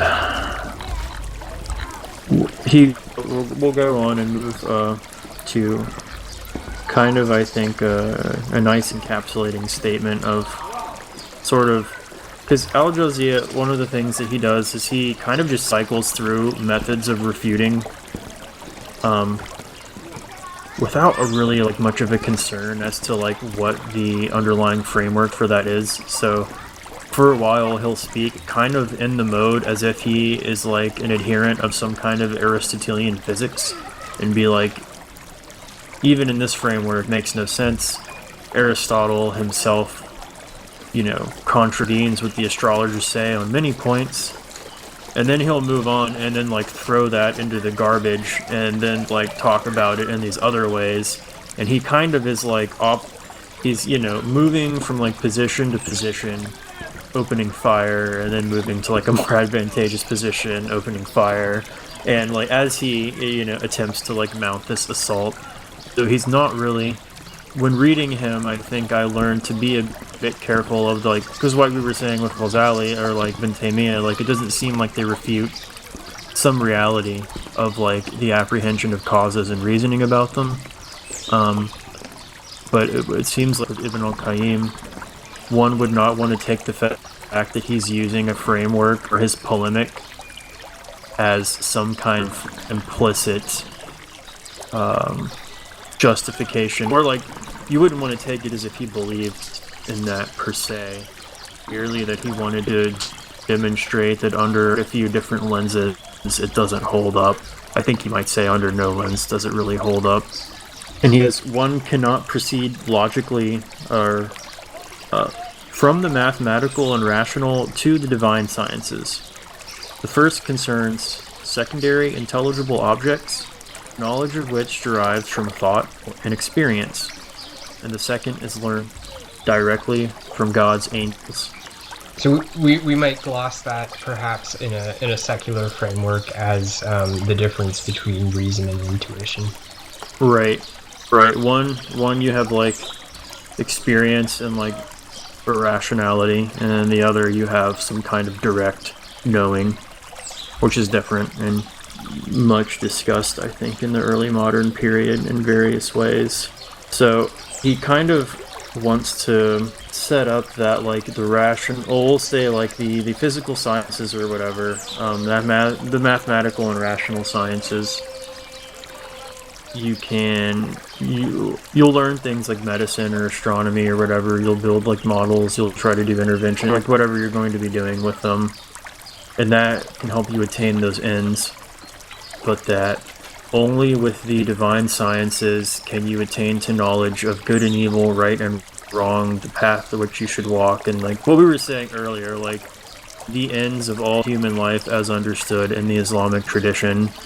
It's really only possible for you to get that information in a really reliable way that you can act upon by having access to revelation, essentially, where it was revealed to people by God's angels, and that is not knowledge that one can attain to. Like, he pretty directly, I think, says that there's no rational morality. What he will admit, and it's kind of an interesting point of maybe tension, is that, you know, he obviously is not going to deny the concept of the fitra, or like the in the Islamic tradition, which is like this understanding of a primordial human disposition, if you will, which on some level does attain to access to knowledge of what is right and wrong, but which, and I think, well, we could just stop here and say this is really incredibly similar to one of the central focal points of Monks' understanding of the Confucian school, which is that man is essentially born with the sprouts of virtue, he calls them. You've got all of these capacities towards really the primary Confucian virtues of like wisdom, righteousness, and compassion, empathy with other people.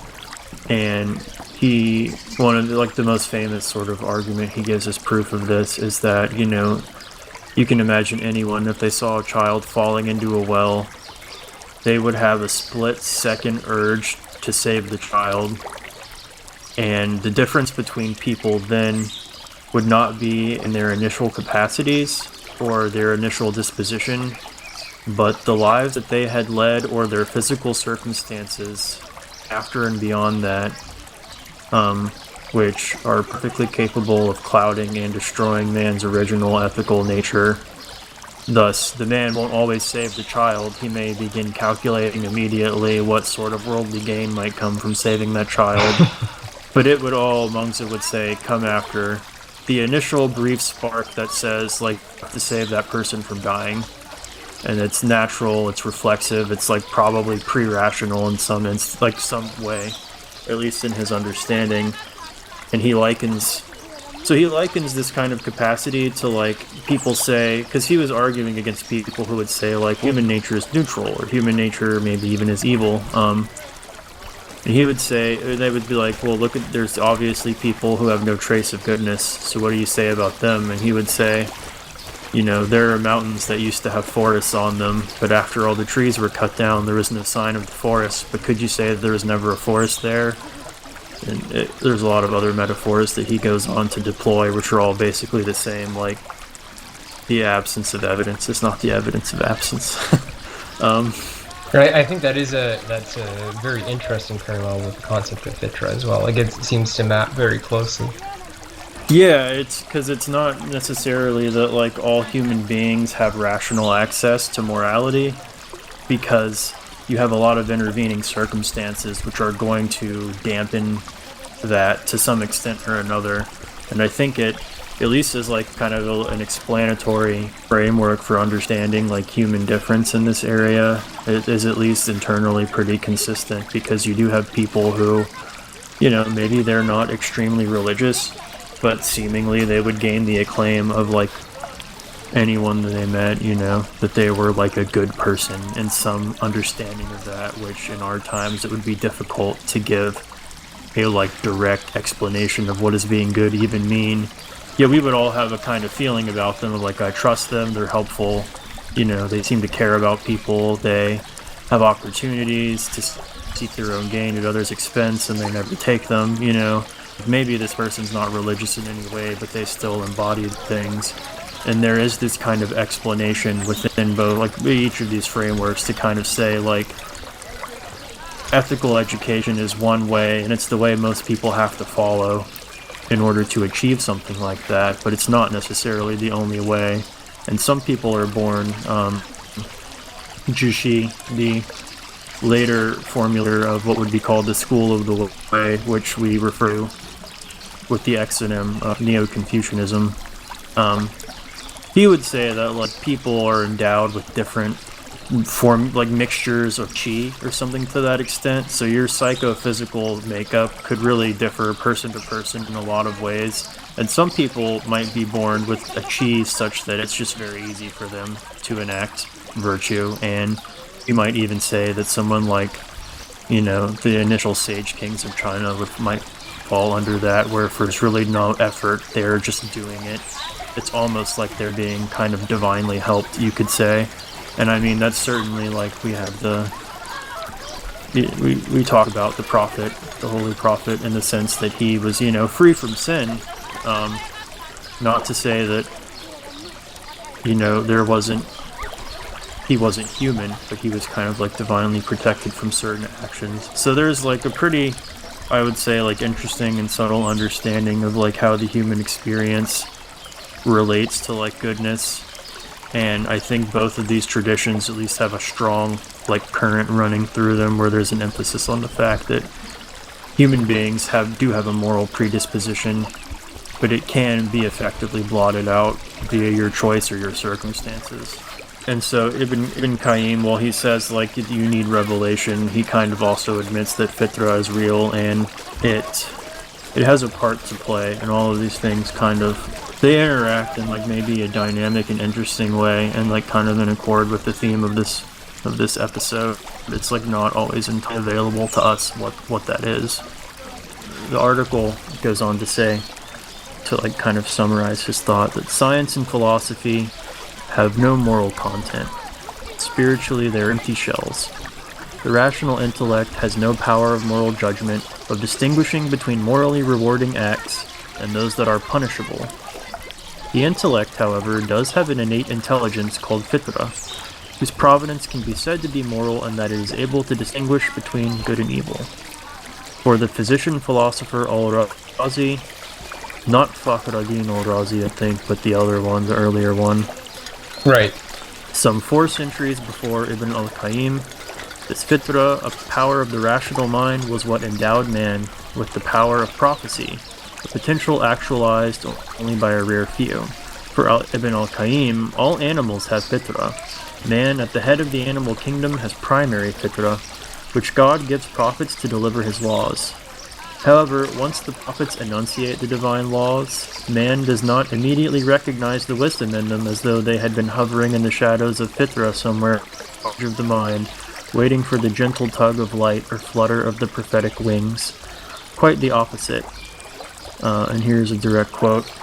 An Arab being asked how it was he knew Muhammad was a prophet, replied that when something was prescribed by the prophet or Quran, mind said, "Oh, how I wish it were proscribed." This is to say that the intellect's inclinations are contradictory to revelation. Ibn al-Qayyim leaves the reader hanging as to whether primary fitra is an innate faculty that is as well applicable to natural principles as it is to moral law. That's funny. I like that little anecdote at the end there. That is really funny. Yeah. I mean, you have to say that I can relate to that as a human being. Yeah, it's just, there is that kind of element as well. Yeah. So I mean, I feel like this all here. Okay, I'll read one more part, and then we can wrap this section up. According to Ibn al-Qayyim, true Islam neither accepts a fixed and ordered universe operating in predictable cycles through a causal network of effectual relationships from God to grass, nor absolutely rejects it. Conversely, Islam neither rejects nor accepts absolutely al-Ash'ari's determinist game of cosmic chance, whereby the universe as we know it is temporally discontinuous, atomistic, being repeatedly extinguished and divinely recreated in a series of serial flashes beyond human perception, so that God is the direct cause of all events and things, rather than events and things being causes of one another. And he goes on to kind of hold to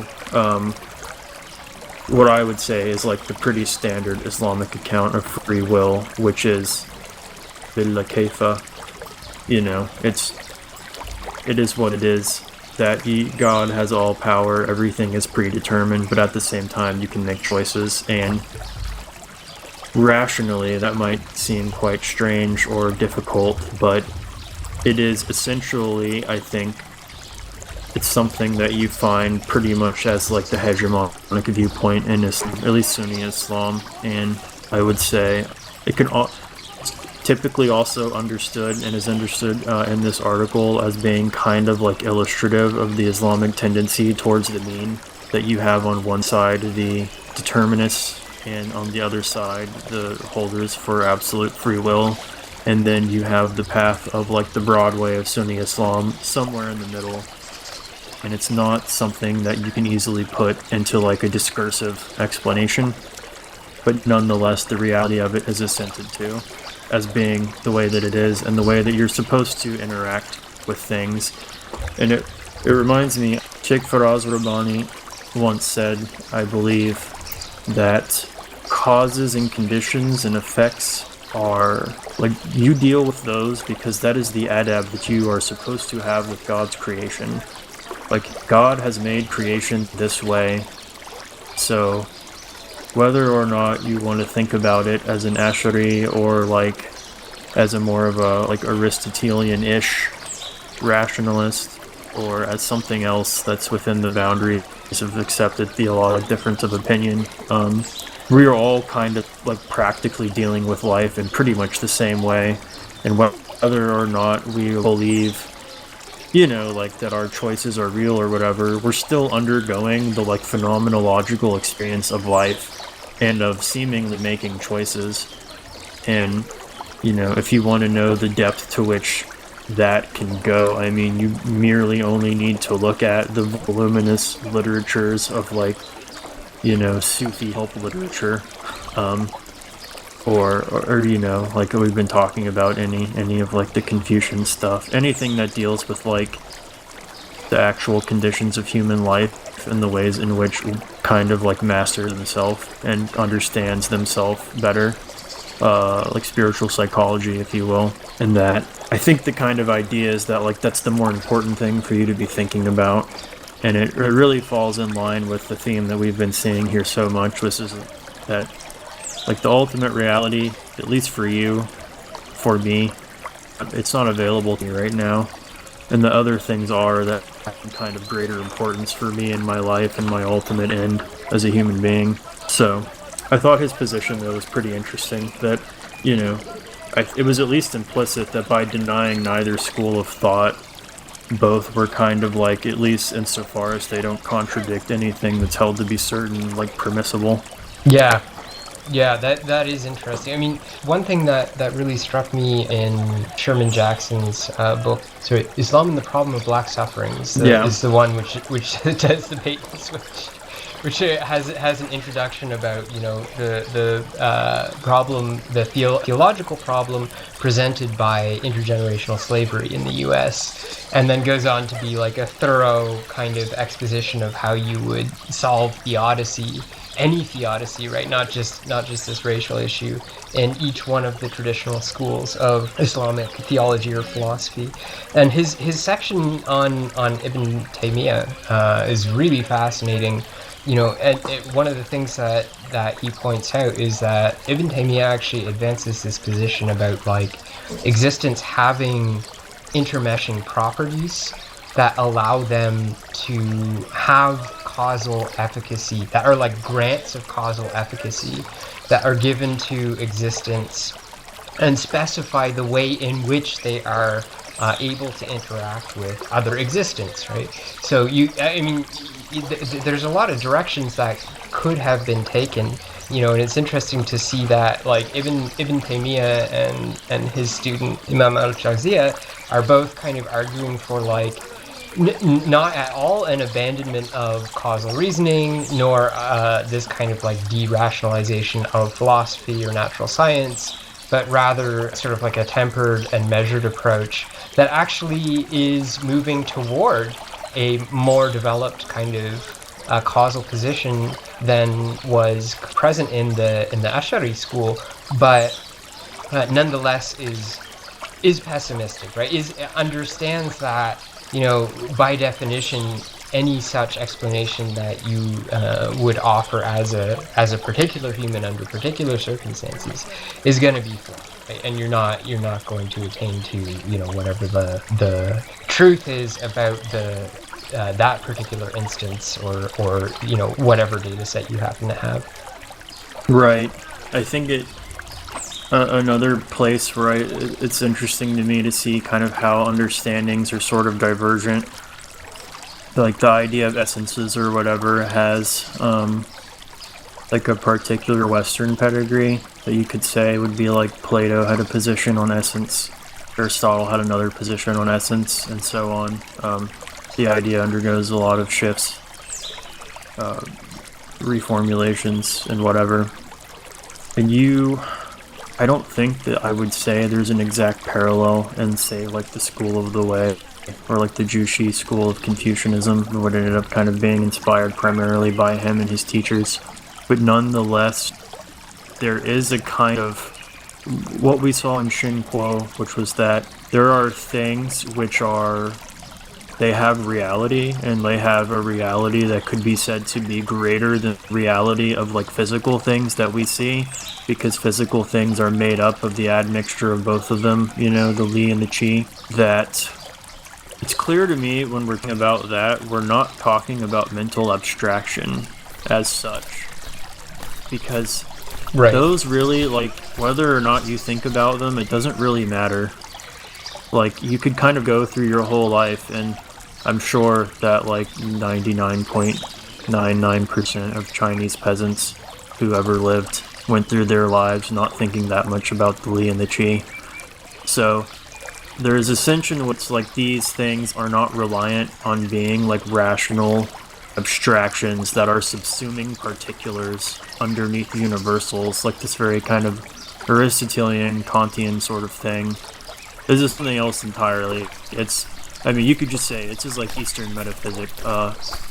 It's kind of undertaken a different way, talks about a different order of reality, and I think that when we talk about, like, is there an idea of essence in Islam, one that's maybe distinct from the falasifa kind of doing an Aristotelian thing, and I think that you could say, like, yeah, you could analogically say that there's something that it's like an analogy maybe for essence as we understand it in like Occidental philosophy, but perhaps similarly to what's going on in China, when you're talking about things at that level, we're not saying that like the essence of man is thinking animal, you know what I mean? We're saying that like there are fundamental levels of existence that are beyond like the apparent, and perhaps some access to them is available to like the saints or sages or whatever. Some of that comes down to us, but by and large it's not extremely important for those of us who are, like myself, pretty undeveloped and sad, miserable things to dwell on. And I think this is kind of the explanation for the fact that there's these large bodies of knowledge and things that are made for like regular people like me, and that there are other levels of knowledge which might be more rarefied or more elite discourses, which typically you're not encouraged to take part in if you're not at that level, because you wouldn't be able to attain to understanding of it. And whatever its purposes are for, like, I can't apprehend that yet because I'm at like a different stage. And I think that you find it in Islam, certainly. I would also say you find it in like Chinese stuff as well, that there's like particularities to the level of human development which kind of prescribe what they should know and what they should be doing with that knowledge. So I think this kind of, not entirely, but it's kind of in distinction it's definitely to the modern Western idea of like what knowledge is, where everyone has a brain. If it's explained to you enough, you'll understand it because you have a brain. You know what I mean? Like, yeah, for sure. Whereas it really just, our understanding of knowledge is that there's no like phenomenological ethical component to it whatsoever. No experiential. At least not in this way. It's like we were saying with Shen Kuo, like he was saying something that's really relevant and really meaningful to a lot of problems, like epistemic and otherwise today. But how many people from like the Western kind of, from a Western mode of thought could read him and like immediately grasp what he was trying to, without kind of having immediate recourse to like this fuzzy Chinese mystical stuff, like that kind of understanding, which would completely bar you from actually grasping the meaning of what was going on there. There's just sort of an inability to deal with like the aphoristic, or people who understood that language does not map one-to-one onto reality and thus used it appropriately. Yeah, maybe just to bring this back to Rescher's book, Cognitive Harmony, that his like major kind of thrust in that book is that the decisions that you make about ontology or epistemology in what seem to be like restricted local areas have consequences for your entire worldview or outlook, as well as your ethics, right? So it's definitely not true that you can learn, let's say, about the Copenhagen interpretation of quantum physics and accept that as being something, a body of knowledge that describes actual existence and like actual processes in the world. This is what's going on, right? Like wave function collapse is what determines on some level or another the outcome of events.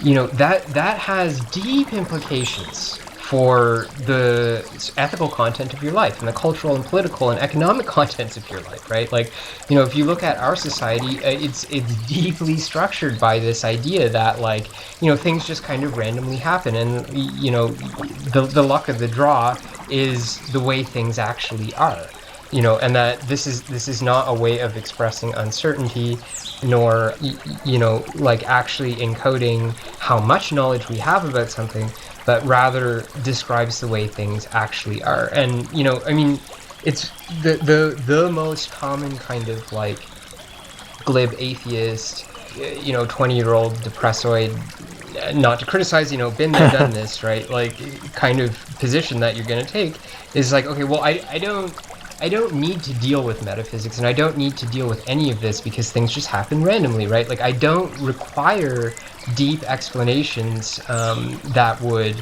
actually compel me to seek cognitive harmony, right? To seek unity across these different kinds of fields in a way that's going to like not only be successful, in this world, in the next world, whatever it is, but to have an operational effect on your soul, on your psyche, right? And it's going to do something to you. Like it really is. Like we talk fairly routinely about like mathematical education and stuff like this because both of us have been very frustrated with it at different times. And like this absolutely is symptomatic, right? Where it's just kind of like it doesn't really matter how you learn math. Like you're just going to learn this kind of like this sequence of topics that have been more or less carefully selected in order to produce aerospace engineers. Yeah. Right. Like the point is to make more Lockheed Martin engineers. Like, it's not to have an effect on people in general that is salutary for their overall flourishing. Right. That's not the point. So yeah, definitely. I mean, I think this has probably been one of the most helpful kinds of aspects of both the Islamic and classical Chinese traditions for the both of us is kind of opening our eyes a little bit to like, okay, if you don't have a broader perspective in terms of how this all fits in and what you're not saying, right, what's hidden, what's unmeasurable, all of these kinds of things, what could be unmeasurable, and obviously you don't know exactly what's there. If you don't do those things, then that has an effect on like your well-being. Like it can make you sick. I know I've been sick because of my defective causal reasoning about the world. Right? Like, oh yeah, it's all about like reproduction, and like this is all just kind of this meaningless series of events that like, basically is driven by a series of like maximization functions which intend to ultimately, just cause my genetic material to proliferate at the expense of other people's, or whatever it is, right? Like this kind of, this is one of the things that Adam Curtis gets at with like game theory and with like particular views about ecology, about what life is about. Like these have like really severe consequences, particularly when like people who are not in a position to critique the contents of these theories, right? It's the science. It's capital T, capital S, the science. And these days you can't dissent, right? Like, or you're canceled. You're done. So, I mean, at least in certain social milieus. But that kind of attitude means that people they don't even get a choice over like the operations that are being done on their psyche by these like ostensibly neutral kinds of models that they're assimilating as like the way things are, and not epistemic constructs. These are not artifacts, or they're not being presented as like artifacts of human thought, right? Like it involves mathematics. Well, it involves discretization. It's not a direct mapping onto a continuous reality. I guess the Escharis would say, well, reality's not continuous, so that's your problem. But yeah, but I mean, I think we can definitely say that for the both of us, I mean, this is an extremely important point, right? Like that your commitments with regard to even your supposedly neutral scientific ontology are going to have direct effects on what kind of a society you live in, what kind of a family you have, what kinds of decisions you're making, and what kinds of goods you're actually able to obtain. With it doesn't matter how good your models are, if what your models are doing to you is making you sick, then you're simply not going to be able to predict and control phenomena in a way that produces benefits for others. Right. And I think that it also can feed the other way. One of Dr. Sherman Jackson's, I think, great points was about the structures of plausibility idea, that when the things like in your social world, or like even, social and other kind of related things, when those sort of reinforce a Weltanschauung, I guess you can say, it becomes that much easier to like embody it. And this is like really, I think, one of the major conservative ideas these days and prior is, what's the function of society? It's to make the good life possible, or whatever. It's to make virtue possible. If you're like a Christian or whatever, then it's like to make attaining salvation possible, like, or at least more probable. And there is, at least in that worldview, I think, a deep understanding of the fact that like, if society is constituted around certain values, then they become self-evident in the things in that society. Or it's like Heidegger saying that like art is what a society valued the most. You find it in the art and the way that the art is.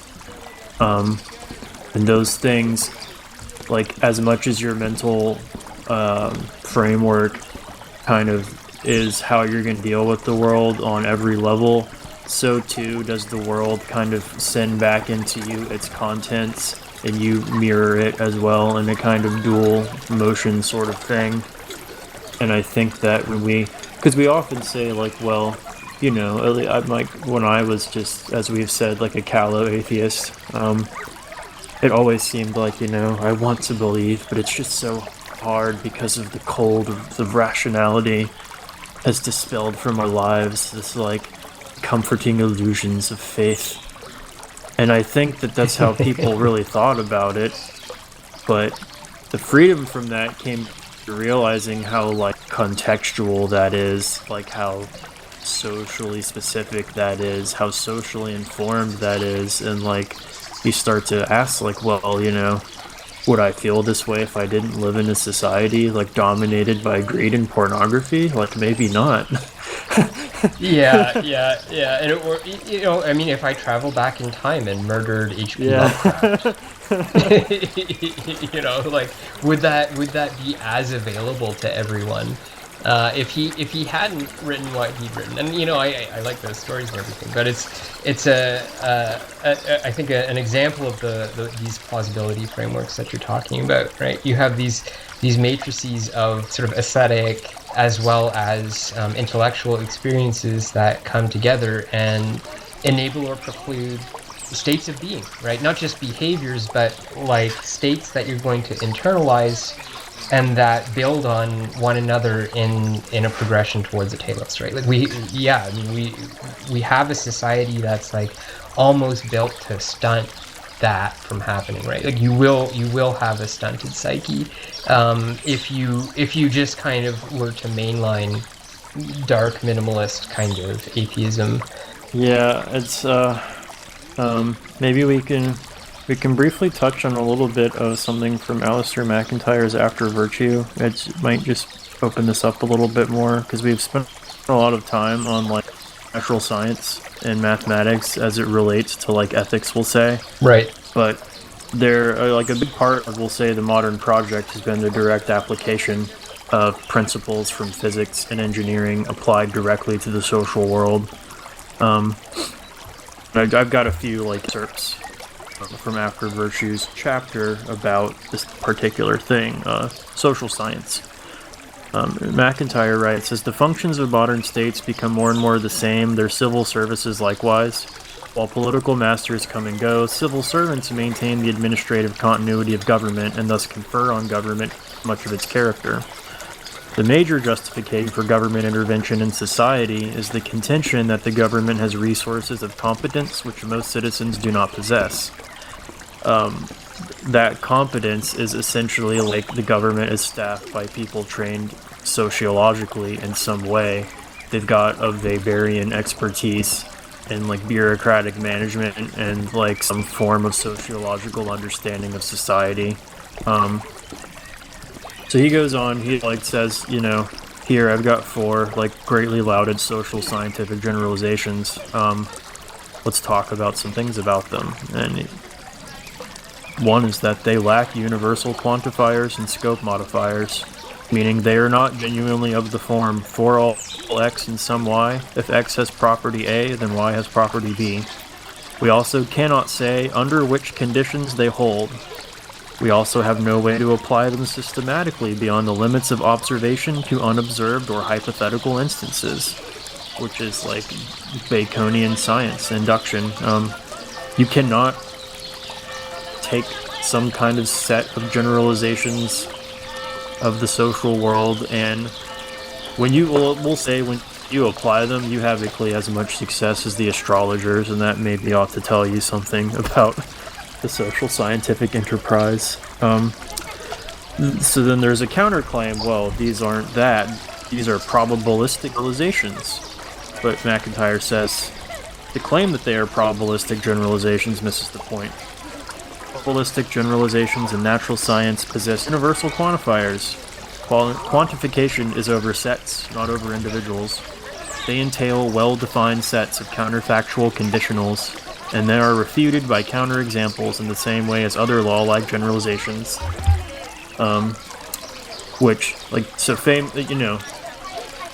I think he says that pretty much any social scientific generalization, like every single one, more than likely has some kind of established counterexample. And even some of the most famous and heavily cited of these generalizations are like the bedrock of much later sociological work. Despite having numerous attendant counterexamples, that has not really shaken their importance whatsoever in the field. And like, how are we to understand this this enterprise? And he goes through some stuff about like Machiavelli and fortune and whatever. And if you're interested in that, you can listen to the podcast Exhaust, where I talk about that in a little bit more detail with our friend Emmett. But for the purposes of this podcast, he moves into game theory, and he basically says, like, here's the thing, game theory, games, examples in books about game theory, like, those always contain a determinate set of players and, like, a determinate area of play. Like, some mixture of those things. And so you have, like, pieces and terrain to reason about in a way that is... complexity is not, like, greater than your mind's capability of encompassing to some extent. Whereas in real life, obviously at the outset, there is no determinate, innumerable set of factors, the totality of which comprise the situation. To suppose otherwise is to confuse a retrospective standpoint with a prospective one. And he has a great example of, like, when people play Gettysburg War games, it's, like, very easy for the Confederates to win because the Confederate player knows that he's fighting Gettysburg, and he knows, like, troop dispositions, the coming of reinforcements, like, all these things are known to him. He has a retrospective view of the Battle of Gettysburg, and thus he can make the right decisions. Right. However, the idea is that probably, like, Robert E. Lee would be a better general than that guy in any real-life context, so why did Robert E. Lee fail? And the answer is that Robert E. Lee was not fighting the Battle of Gettysburg. He was just in, like, a real-life situation. Yeah, right. Right. Which all of this essentially points to there's kind of an underlying reality conflation, which I think has kind of been the subtext of our entire talk, which is that we develop mental models. They might be better or worse, particularly if we're trying to talk about the political and social worlds. Our mental models are always going to be based by the fact that they can never incorporate the totality of causes and conditions, which would allow us to have certainty of prediction, which amazingly, is something we just heard from like 3 different medieval Islamic thinkers, which I felt like. So this is kind of where it all came together for me, and I was kind of surprised that all of the fatwa on astrology just so happened to be like extremely relevant to talking about like social scientific modeling, and in a way, to the extent that social scientific modeling wants to like arrogate to itself predictive power and like social authority on that basis, I would say that like every single criticism epistemically of astrology is as applicable to this more in certain ways. Yeah, I think in particular, this idea that, okay, it's not even that these explanations are not addressing causes that have effects on the system that you're interested in. It's that your model is so underspecified that if it's right, it's by accident, right? Like it's just not like the actual system is way too complicated. I mean, I honestly don't know how I feel about that today. I remember reading After Virtue, and that just like not striking me as like having any problems with it. What I would say about it is that even if you are kind of, let's say, more optimistic about the ability of advanced statistics to produce good explanations or models of human, like, political, economic systems, whatever it is,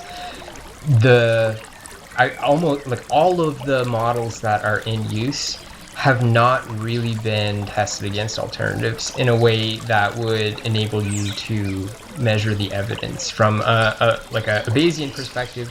You would want to know what the model evidence is for these models, given what we're talking about, right? Like, so he's talking about counterexamples. I mean, like, I think we'll come back to this. I think this is going to lead into at least a couple episodes. But I think what Feyerabend, the philosopher of science, Feyerabend, would say about this is that it's not remarkable that these explanations have counterexamples in the data, right? Like all scientific explanations ignore things that are inconvenient for the explanation, and you have to, or otherwise, like you're just going to have explanatory chaos. There are just way too many different data sets that were generated under different presumptions and so on and so forth. But I mean, like, from a Bayesian perspective, you can still take data that gives what seems to be a counterexample to a model and assess the likelihood and therefore the model evidence, which is the marginal probability of the model over all possible parameterizations given that data set. Like, you can still calculate this stuff, right? So, I mean, like, even if you take that perspective that, like, no, it's not that, like, basically Peter Thiel is an astrologist, right? Like, what Peter Thiel is doing is astrology. We could say that's a claim that we might make, on the basis of, like, what we've covered here, right? Like, the big data approach to governing society is not different than this. And I mean, even if you're more optimistic about this, I very much doubt that Peter Thiel is very concerned with assessing the quality of his explanations against, like, simpler alternatives or just completely different alternatives, Like, in other words, he has not tested a whole series of nested models in order to produce, the model that is most in accord with Occam's razor for, like, finding terrorists or whatever, nor has he, compared different, like, models of the generation of social violence in some rigorous ways, because that's not what he's doing, right? He's selling a product. So what matters is that, like, it meets that the model output meets the expectations of the customer, which is, the U.S. military, U.S. intelligence services, whatever. You can still be optimistic and just say that, like, okay, nonetheless, people who are doing this are operating as astrologists because they're not taking the level of rigor that I think, if we want to bring it back to this idea of astronomy versus astrology, I mean, astronomical statistics are now quite advanced, and the types of model comparison that are happening in astronomy, I think, are more sophisticated and more interesting than in any other field right now. So that is absolutely not the level that we're meeting in the social science, which is not to say that it can't be met, right? Like, you can still be kind of a statistical optimist and see the point here. Yeah, I mean, I would agree with you that I think that if there is a method by which you can judge your modeling, then that provides some hope for the application of these quantitative methods to, like, social data of some kind, to attempt to, like, discover something that would then enable you, like, as a statesman, you know, or something like that, to, like, make a judgment and then make a decision, which ultimately becomes some kind of, like, governmental action. I think that kind of setup is not like the baby and get thrown out with that bathwater, because that's really not what McIntyre is talking about, and it's certainly not what's being objected to, I think, by the medieval theologians. Because it obtains to some rigor and is, like, in some sense you could say, I don't know about falsifiable, but, like, there's a way of knowing that you might have, like, better Earth information, you could say. Like, there's a method by which that knowledge could be obtained, and thus you could at least take some stock of what you're dealing with, rather than just kind of, like, using something that just could be completely awful for whatever you're trying to optimize for, you know? And, like, you have a way to know, which is something. And I think that, like, teasing out the differences here, which are often so subtle, is probably, like, kind of what's important, at least at this stage. Like, what are we talking about, and what are we doing, and what's the difference between those things? And, you know, I mean, the truth is that, like, probably hardly anybody who has any societal importance knows much about, like, Bayes.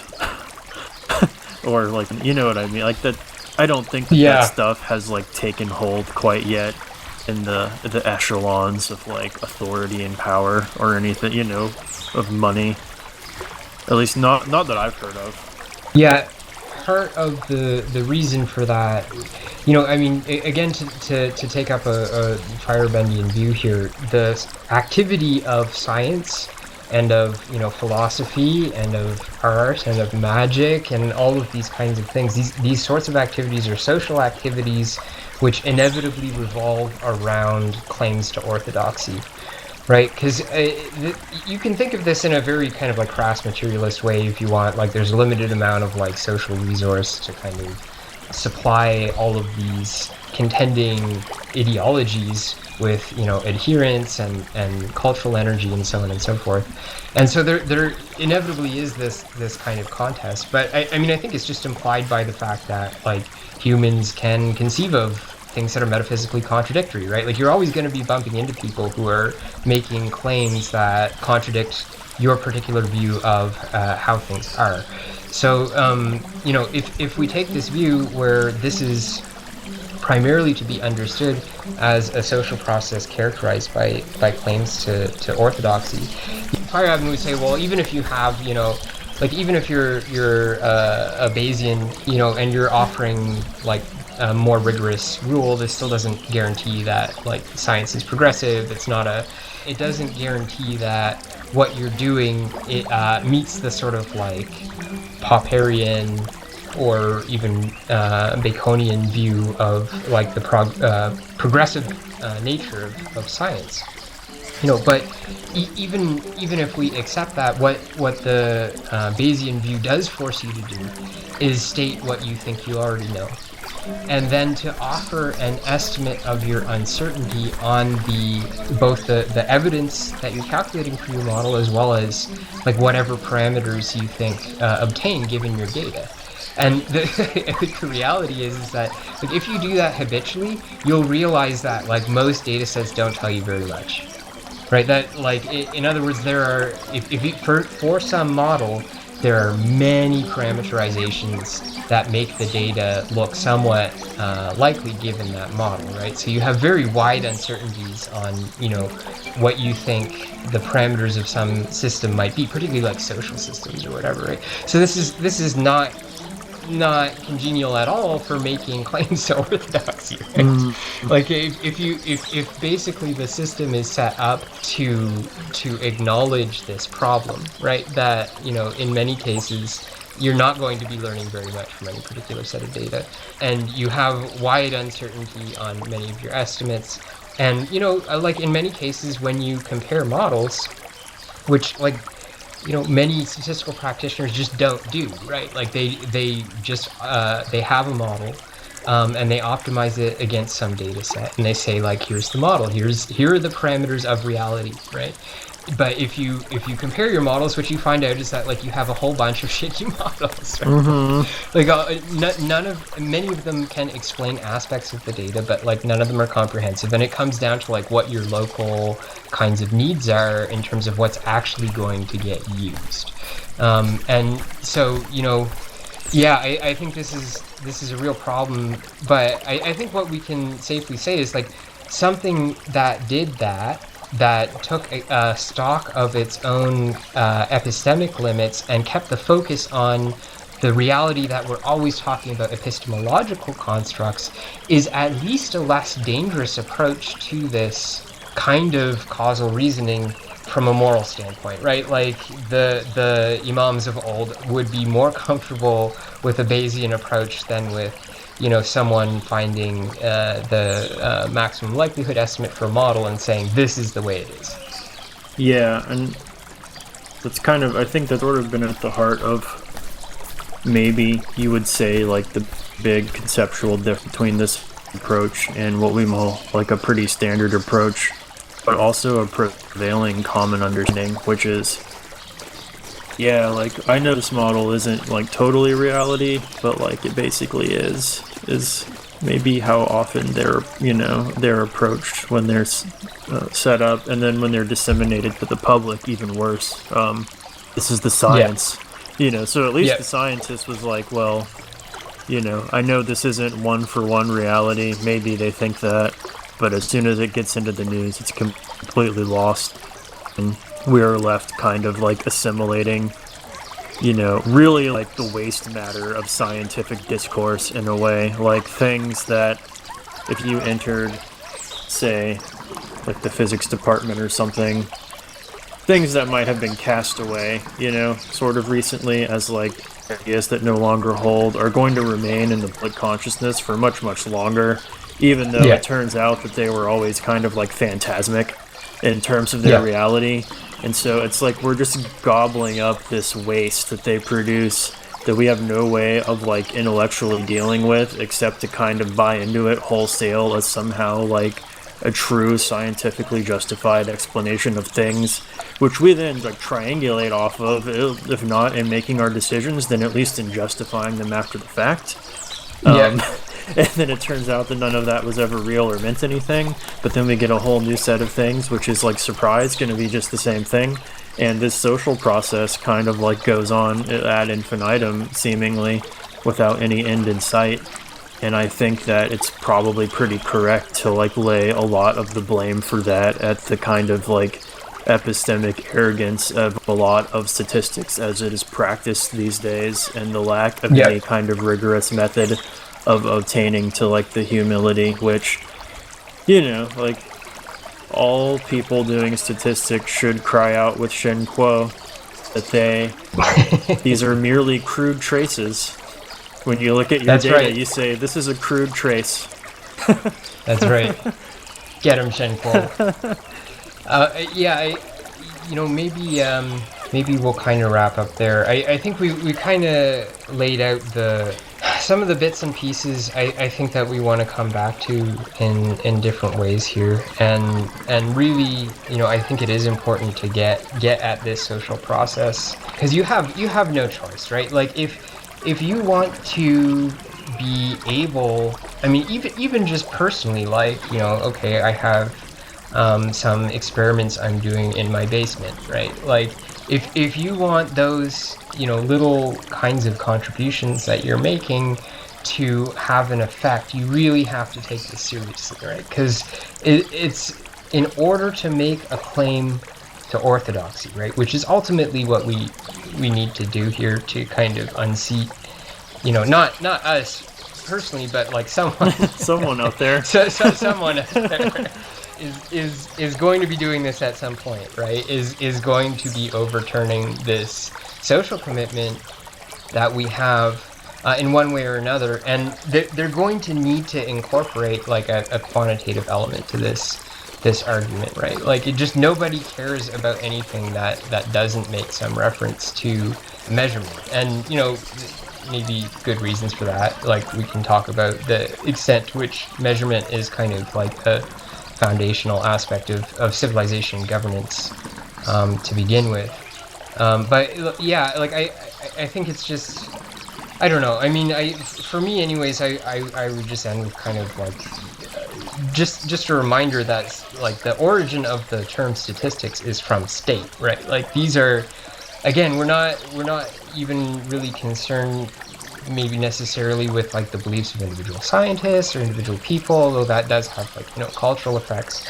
But ultimately, like the decisions that are being made now are being made, that affect us all, are being made by very few people. They're being made on the basis of quantitative models, and those models have not been compared to alternatives in general, right? So this is a big problem that we're all going to be dealing with, particularly in the COVID context, for years and years and years and years. And if we don't wrap our heads around this, like there's just no telling how scary this really could become. Yeah, we'll have to sadly cry out that true science has died if something doesn't really change in that sphere, because I think you could say like, well, at least like the emir or whatever, he didn't have that much power, right? Like he collected taxes and fought sometimes and then enjoyed his pleasures in the palace or whatever and that kind of thing, but like he stayed out of your life for the most part. But like in terms of the modern nation state and its capabilities, institutions, and like the penetration which it has, is quite a bit different than that. And if we consider that they're being advised by people who might be likened to astrologers, that should be a little concerning, I think. And I think maybe even that framing, you could really cause some concern and consternation even among the most hardened kind of atheist rationalists, because they don't particularly care for astrology either. yeah, and I probably in the spirit of scientific ecumenicalism. I mean, I think everyone recognizes that, like, you don't necessarily want to give an explanation with an explicitly theological background. Like, it's kind of like being an Ash'ari kind of implies being rude if you're a scientist, right? Because like anytime someone asks you how does something happen, what's going on, it's just like, well, God's doing it. Just shut up, right? Like, so hopefully any kind of improvement that might be offered would be acceptable, irrespective of your metaphysical commitments. Yeah, which at least we can admit that they exist.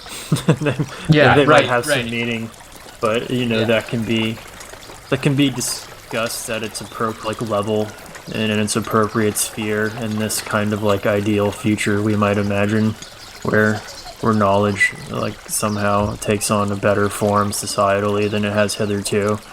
I mean, we didn't really get a chance to go into it, and it's like marginally applicable, but it's kind of like Kantbot's soapbox for the past while has been like similar stuff in terms of reality model conflation, but I think he really hones the aspects of the fact that we like have really reified ideas of like society and the world economy as less like real object, that has some kind of like independent reality, or like the abstraction of like individual like things that creates that up somehow, like they're the same thing and it's real or whatever.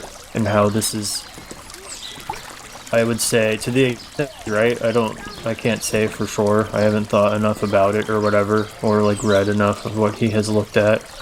But to the extent that he's right, it's likely because of what we're talking about, or like that they're like very intimately related, like these processes of social reasoning, having kind of continually grown in the context of like the total state, if you will.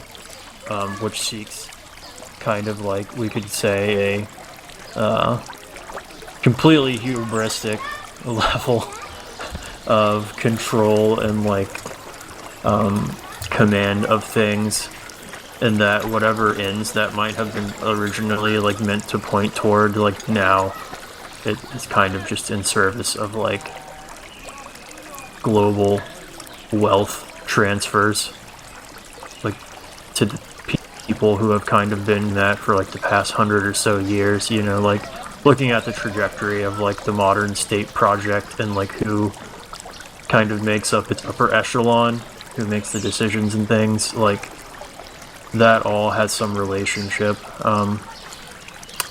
which, you know, I think like, just say like similar to trying to tease this out, establish differences where there are some distinctions where they may be necessary. It doesn't just have bearing, I guess, on like the world of science, even insofar as that has bearing on the world of governance directly, in that they kind of rely on some form of statistical expertise to make decisions, but also like, you know, our very idea of like what the world is, the society is, the things like that, like how that all is, and the way in which those ideas kind of serve as like self-justifications for their continuance, no matter what, you know, also is kind of like related to this in the sense that I think Rescher would say it's all like one thing, or at least it's all feeding into each other, whether you like it or not. Like, even though you've committed yourself to some small subset of things that can on, and you kind of hope that you can just make that perfect and not worry about other stuff, and some, like, you know, like those walls will not stand because everything is kind of like informing everything else when you talk about systems of knowledge. Yeah, I think that's right on, right? Like, you know, lots of us thought we were just studying physical science, but, you know, the material implied our own cage, you know, and we just couldn't apprehend that until, you know, now we're living in it. It's very obvious, you know, the way that this is coming to pass now, and you know, I think probably the term might be the biopolitical, you know, the biopolitical ramifications of this kind of thinking, of this kind of causal explanation user. And yeah, we've got to stop them. We've got to combat them. And you know, from our little garden redoubt here, and yeah, we'll hopefully be outlining some more thoughts along that in this marginal form by two marginal thinkers. So thank you very much for joining us. This is some marginalia. Hi ho, hi ho, hi ho, hi ho, hi ho, hi ho, hi ho, hi ho. Oh our Lord, let us look in the pages of your book. Hi ho, hi ho, hi ho, hi ho. Times of knife, sin and strife is the message of my life. Hi ho, hi ho, hi ho, hi ho. Angels high in the sky makes me see God when I die. Hi ho, hi ho, hi ho, hi ho. Years go by, I cry and sigh for the sins that I live by. Hi ho, hi ho, hi ho, hi ho. Hills and trees on their knees, praising God, taking their ease. Hi ho, hi ho, hi ho, hi ho. Birds that fly, days go by, help me use my spirit's eye. Hi ho, hi ho, hi ho, hi ho. Lonely lands, raise your hands, praise the Lord who understands. Hi ho, hi ho, hi ho, hi ho. Sky and tent, deep content, praise the prophet God has sent. Hi ho, hi ho, hi ho, hi ho. I'm gonna die one more time. He is watching, sees my crime. Hi ho,